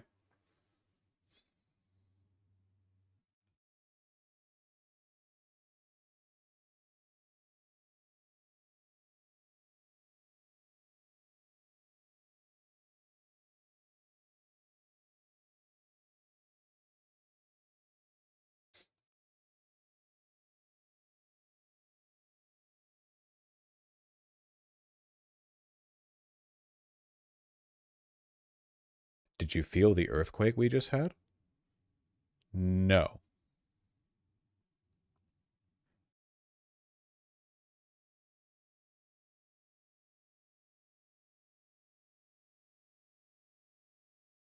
In Washington? Well, presumably that's where I am. Oh, man.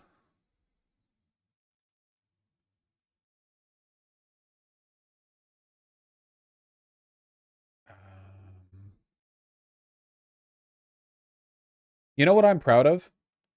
That's right, me.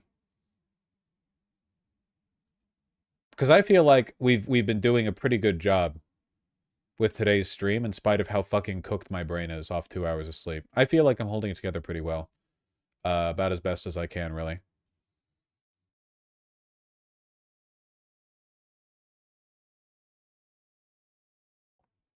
Why 2 hours? Dude, I just couldn't sleep. I just could not sleep. I tried and I tried and I tried. I just couldn't sleep. Sometimes you just have those days, you know?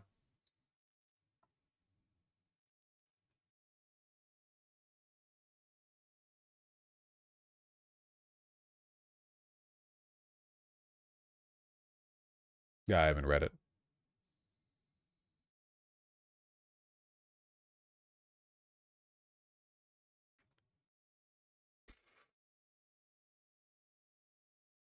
If you consider you can take sleeping meds? Well, I'm aware of that, but for the most part, my sleep is fine. You know, it was just a A bad spell of it. That being said, I'm not going to push myself because I've had a headache the entire stream. I am going to read donos, though, because I said I would. Let me take a piss first, though. It matters that I got the stuff I wanted to talk about.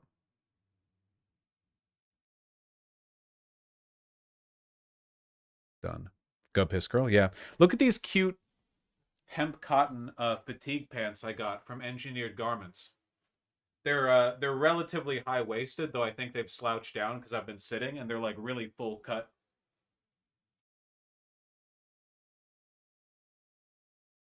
No fly? No, just a button fly.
Yep.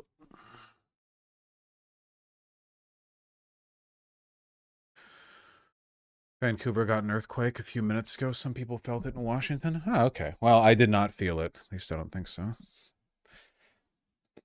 What do you put in your hair? Just a bit of sea salt. What's the design on the back of your dress shirt? Not a dress shirt. It's an overshirt, but... It's a stylized double RL logo. Where'd you get those loafers from? I am wearing slippers.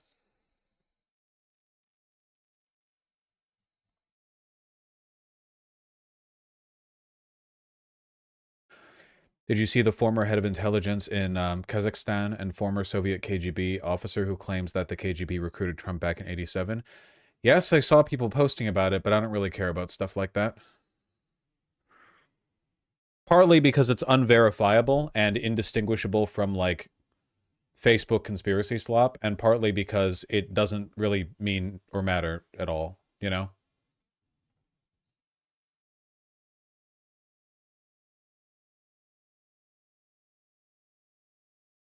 By boat shoes, I mean this. Yeah, moccasins.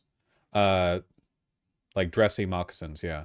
And I might, I don't remember. If I do, I haven't worn them in a while.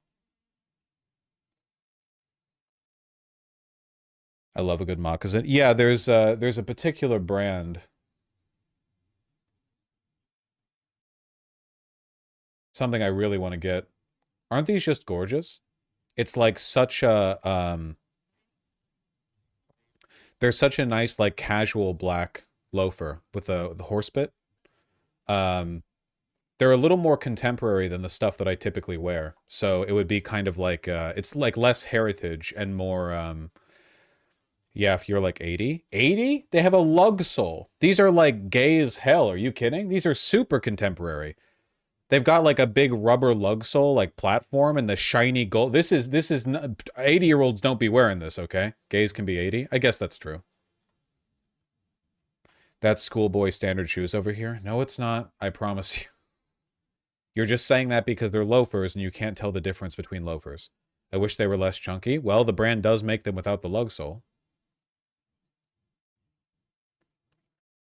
Wait, what brand is that? I forget. Isn't contemporary clothing just Shein and Temu slop? No. When I say contemporary, I mean like modern styling.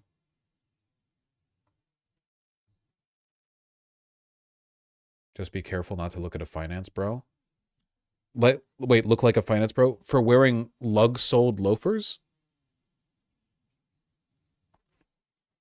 They're too chunky for the styling IMO. I disagree. You see, there are so many people in that you'll find in like New York or Paris or whatever, who are wearing shit like that. Yes, it's a stereotype. I promise you that the finance bro stereotype is not wearing platform horsebit loafers. I can't take you guys anywhere.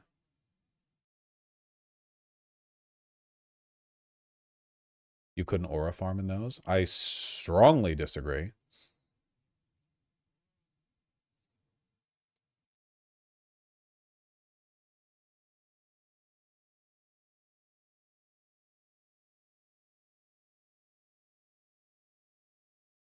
Are Doc Martens okay? If you want to have them. They look insanely uncomfortable. Why? They're just leather shoes. Anyway. Y'all are going to give me a damn...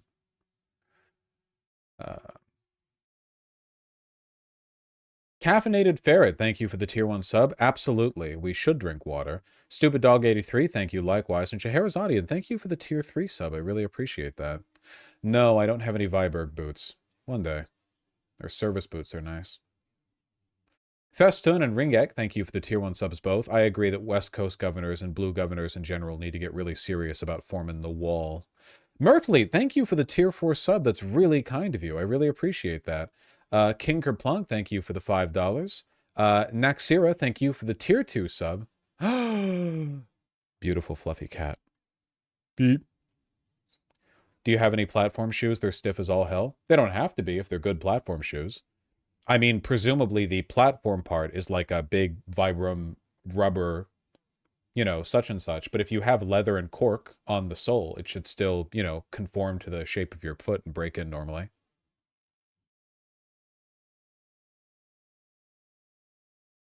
Fluffy. New viewer. Malopsy, thank you for the tier 3 sub. Meep, that's true. I agree. Do those loafers have Blake stitching or Goodyear welting? Goodyear welting. Thank goodness. Appalachian Anarchist, thank you for the $5. Really appreciate that. Haven't caught a live in a while. As tribute, here are my dumb babies. So many! And they're all so round.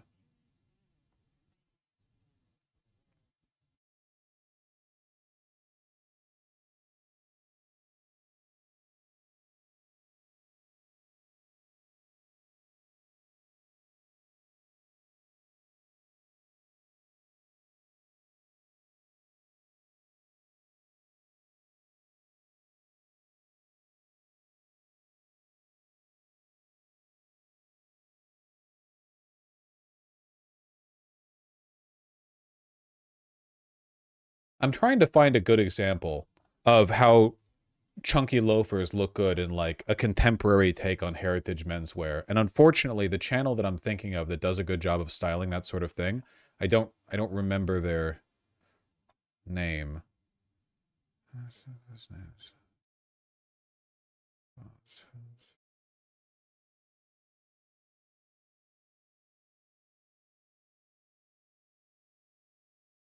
This guy? It is not that guy.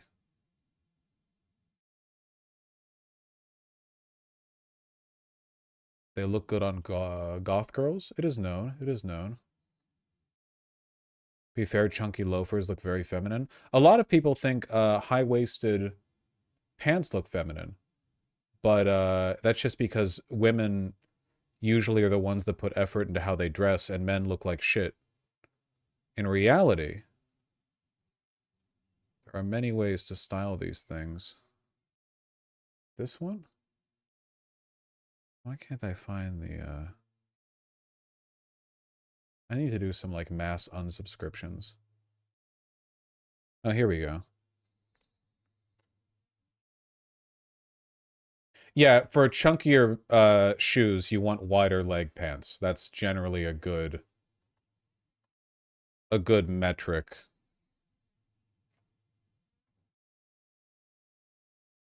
This guy. I like the way this guy No copyright, Reno. Oh, these aren't platform, but he does often wear platform heels. Or not platform heels, like platform loafers. Those aren't chunky. These are.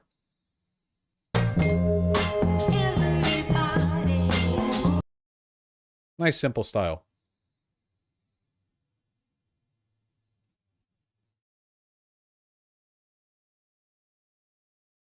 I really, really, really like that quarter zip of his.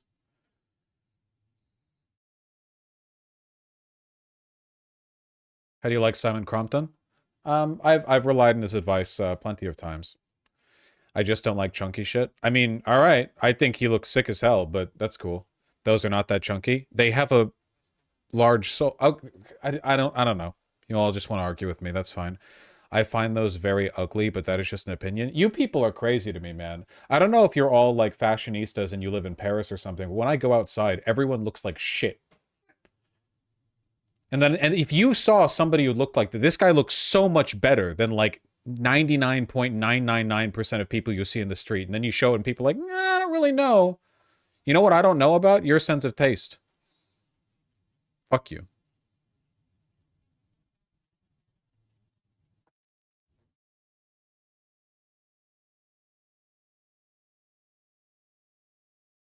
These are chunky loafers too. See? They have the big vibrant sole.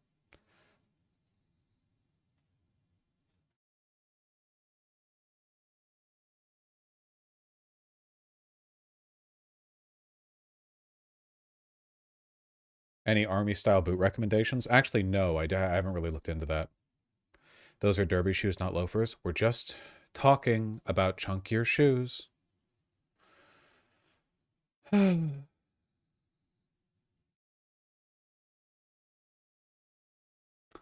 G, thank you for the $5. Hope you're doing well. Thanks for keeping people informed and entertained. I'm sleepy is what I am.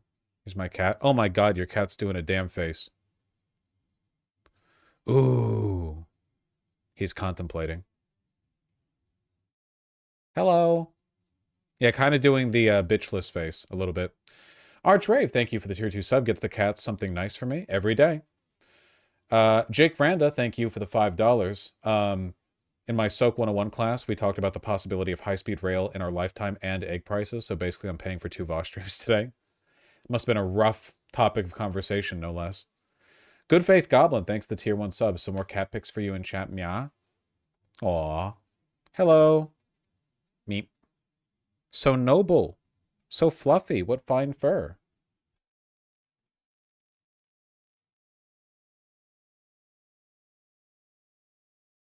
So soft.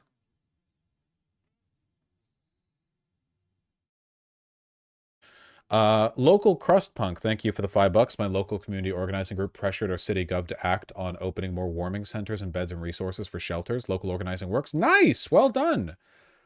That's fantastic. Yeah, local organizing does work. Usually more effective than getting involved at a federal level, you know?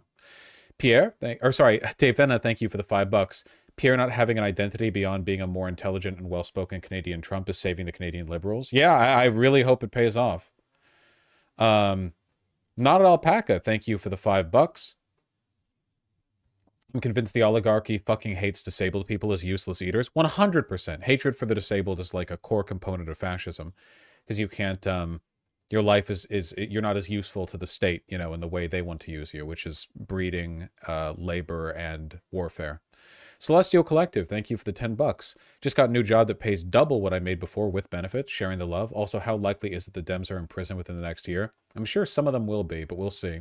We'll see. We'll see.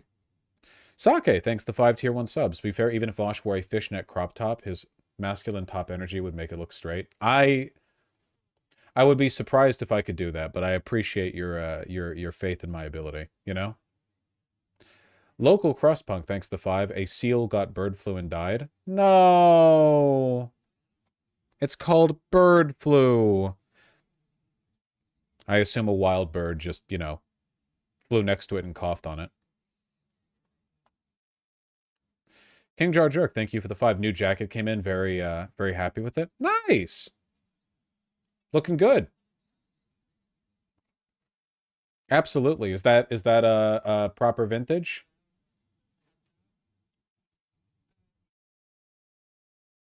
Yes? Hell yeah. Love that shit. Nice big boxy fit. Looking good, feeling good. So much good,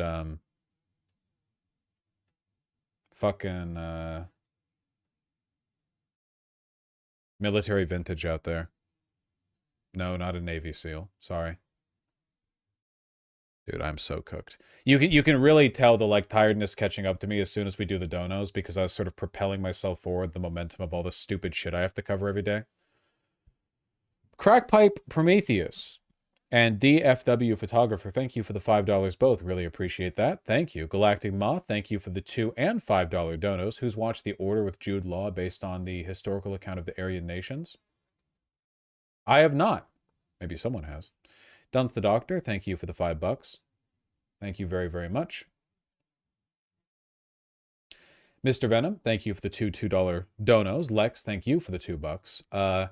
Watching Trigun right now, we keep calling Vash Vosh. Don't worry, my household did the same thing when we watched the remake. JC, thank you for the several $2 donos, some of which are not in English. Thoughts on Taiwan? I think that Taiwan's sovereignty should be respected. Thoughts on Hong Kong? I think it's really sad that China bowled over and disappeared some of the prominent Hong Kong independence activists. John Q, thank you for the $5. I really appreciate that. Thank you, thank you. Still alive, thank you for the $10. Mike Figueredo over at the Humanist Report put out a video saying he thinks Bernie is hinting that the only way to stop Trump's dictatorship is a political revolution. Do you agree? What do you think? I mean, yeah, like a popular movement that extends beyond the limits of what Democrats are willing to engage in. Yeah. Revolution in like a French Revolution waving a battle standard kind of way. Probably not, but that's not really how things look these days, you know? I think people are too caught up in the aesthetics of the past. You understand what I mean. But yes, certainly like a broader movement. Rambling Man, thank you for the 15 pounds. You gave me the inspiration to start a YouTube channel this month and try to get better at putting out the message. Nice. With some cheeky video essays too at some point. So I wanted to say thank you, man. Well, thank you for the dono, and I hope it works out, you know? It's a lot of fun. I don't really have much perspective on getting into content creation like new in this environment, so I can't really speak to it. I'm sure it's like a daunting task, but I imagine it can be quite rewarding. I hope it works out. Internetube and Brandish 000, thank you for the $5 both. Really appreciate that. Shout out to the 50501 group. Yeah, I know Libs of TikTok has been doing a lot of dishonest propagandizing against it, but no violence at those movements. Andrew Mogasan and Victorious Gardenosaurus, thank you for the $5 both. Eris385 and Lauren, thank you for the 5 both. I really appreciate that. Thank you. Dr. Walter Licious and Galactic Moth, thank you for the $2 both. Abolish the IRS, each state for themselves. Sure, I'd benefit from it. Vixen and Player Nozick, thank you for the 5 both. This was originally supposed to be a memorial game for one of the USA team members that passed, but the Tkachuk brothers are ghouls. I don't know who those are, but if you're telling me that I should be angry at conservatives, then I am already on board and will redouble my efforts. You know? You're adding ammunition to a big pile of ammunition, essentially. FIFA 2026 is going to be wild. Holy shit, no kidding. No kidding. Absolutely. Brandish, thank you for the 2 $5 donos. I really appreciate that. I'd love your take on this DEI wheelchair Space Marine art. Wasn't that... I think I know what you're referring to. Wasn't that like running the gambit a while ago? Like people being mad about it? Someone did art of like a Space Marine in a wheelchair or some shit like that? Well, I know you posted the link in chat, but I didn't go over it because I was doing something else at the time. But today's not a good day for a 40k stun lock. If I recall correctly, it was specifically designed to be bait that can have their 40k OCs beat up. That sounds about right. I don't like... I don't even give a shit about like any individual piece of art or inclusion or whatever else. Any, you know, like, well, what if they were this? What if there was like a female custodes? I don't give a shit. Why do people get mad about this crap? You know, genuinely. Like, I've been a 40K fan for longer than these tourists have, and I don't fucking care. You know, if you're gonna get mad at anything, get mad at Games Workshop jumping prices and like their shit ass retcons or whatever. You know, like for story quality. Well, you know, how's the custodes being female? What does that have to do with anything? Like, it's just people are just looking for excuses to get mad, you know? Anyway, I'm glad you joined, Brandish. Either way. Vector, thank you for the 65 kronar. Responded to that with the classic American gun pile. Still alive and Victorious Ordinosaurus, thank you for the $5 both. Really appreciate that. Elon's so anti-charismatic, he sucks the charisma out of everyone else forced to listen to him. That's true. It's basically impossible to look good next to Elon because he's so anti-charismatic, he makes you look like a buffoon as well. Yeah, literally. Like, anyone interviewing next to him, like, it deflates them. Rufus, the $5. You encouraged me to get some good furniture. Got a custom-built Amish bookcase. It's beautiful. Wow, that's awesome.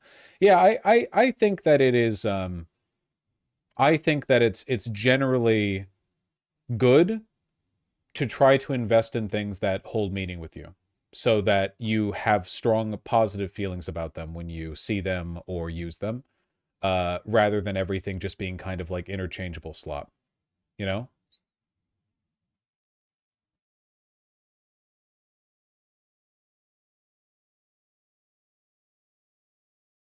Have a look at Luigi's shackled ankles in court. Oh, man. Dude, he is so good about what he does. He's on his shit, huh? Well, there are some non-chunky loafers. Those are called penny loafers.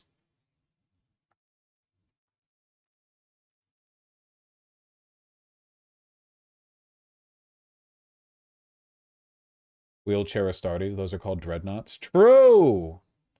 Kowalski, thank you for the $5. No. I don't want to eat a calorie surplus because if I do, it'll make my stomach act up and that'll make it harder for me to sleep, you know.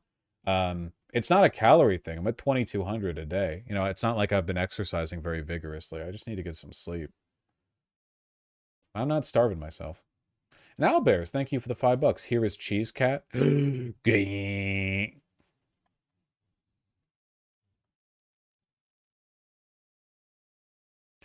Those are the financier stereotype loafers. They're literally just penny loafers. They're worn by lots of people. Like, it's just that'd be like if it's like someone's wearing like Adidas, you know, and you're like, ah, dad shoes. And like, I don't know, maybe. A lot of people wear Adidas shoes. That's true. I also get angry at Pokemon. Google Finance Bro starter pack.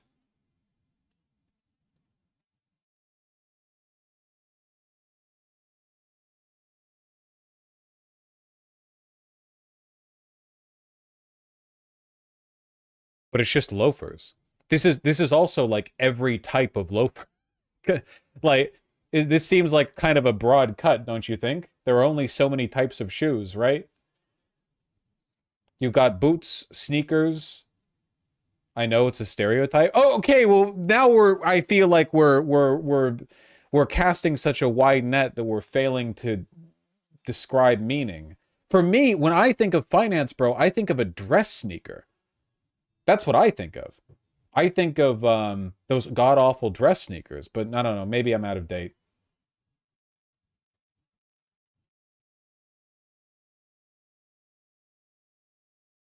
All right, well, I guess Google is saying that they like their horsebit loafers. And their blackberries.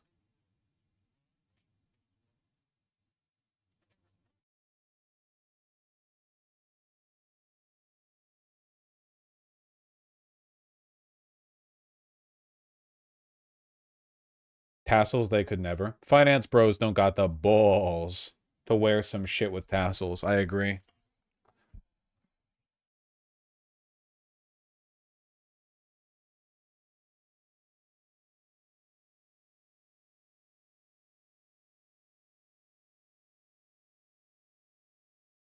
I don't think I would want to wear suede loafers, though. Suede shoes take a lot of work to upkeep if it's, like, any kind of wet outside, you know? Yeah. Anyway, Sake, thank you for the 5 tier 1 subs. I spent way more than I planned on a good bed. Had 3 solid good night's sleep so far. Worth it. Yeah, I probably am going to replace my mattress at some point. It would be nice to get like a mattress kind of reflective of my post-stream income, I guess. Yeah, having a high quality mattress makes such a difference. And high quality pillow. I do have a high quality pillow.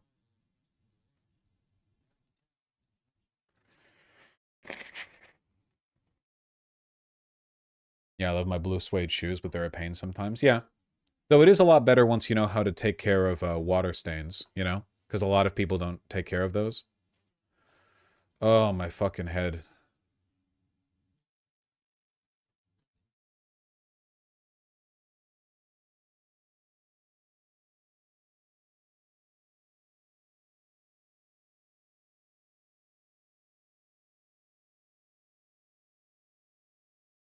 Tim Z, thank you for the 50 kronar. Oh, wait, I read that one. Got the new Keurig box, by the way, I'm going to consume. Good. It's been a while since I've got to buy something like that. Have fun with it. It's been very responsible lately. No, I got a good pillow, Miss Genderlin. I love my pillow. Unveiled Punk, thank you for the $5. We need left-wing groups with the same mentality and commitment as the Black Panthers and some version of the IRA. Well, you don't let the ghosts of the past chain you down, okay? You need groups to meet the historical moment, you know? The IRA, to an extent, matched the anger and ennui of, you know, the Irish citizenry. The Black Panther Party, the revolutionary sentiment during the 1960s, anti-government protests, Vietnam War, etc. But you need to match the moment, right? Don't just LARP and build like a new version of the cool old movements, you know? You have to think new. Like, imagine how much of a flop the Black Panther Party would have been if they had couched all of their rhetoric and organizing in the, like the way 1920s union organizers acted. You know? Like they dropped all of the revolutionary post-Cold War beginning sentiment and they dropped all of the like modern to that time attitudes towards like racial cohabitation and working together and all of the like, you know, preacher rhetoric. They kind of scaled it back and it was more of a like, you know, Northeastern, Irish, Italian, union boys against the cops kind of thing. I don't think it would have taken off, you know? I'm just saying, you have to build it as it's needed. Mildly muscular MILF with the $5. The Department of Homeland Security has reversed their ban on surveillance based on sexual orientation, by the way. This link doesn't seem to work.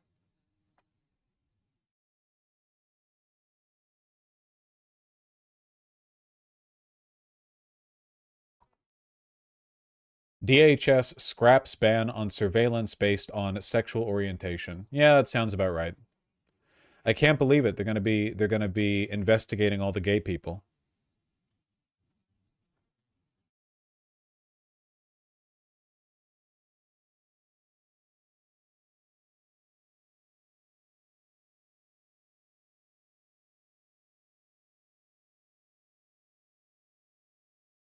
Rare straight W. No one's straight these days. Get real. All right. I am going to make an earnest, sincere commitment to get some sleep tonight, because we're right back on our shit tomorrow. I think I'm streaming tomorrow night, actually. I have some morning stuff to do, so it'll be the first night stream in a while. So I hope to see you guys there. I apologize for the shorter streams. I'm trying my best. I love you. Well, am I trying my best? No. I could stay here longer and be progressively less interesting as the stream goes on. But you know, try to keep a tight 5 or a tight 2 hours 48, whatever you prefer. Take care, drink water as I need to, and I'll see you tomorrow. Good luck.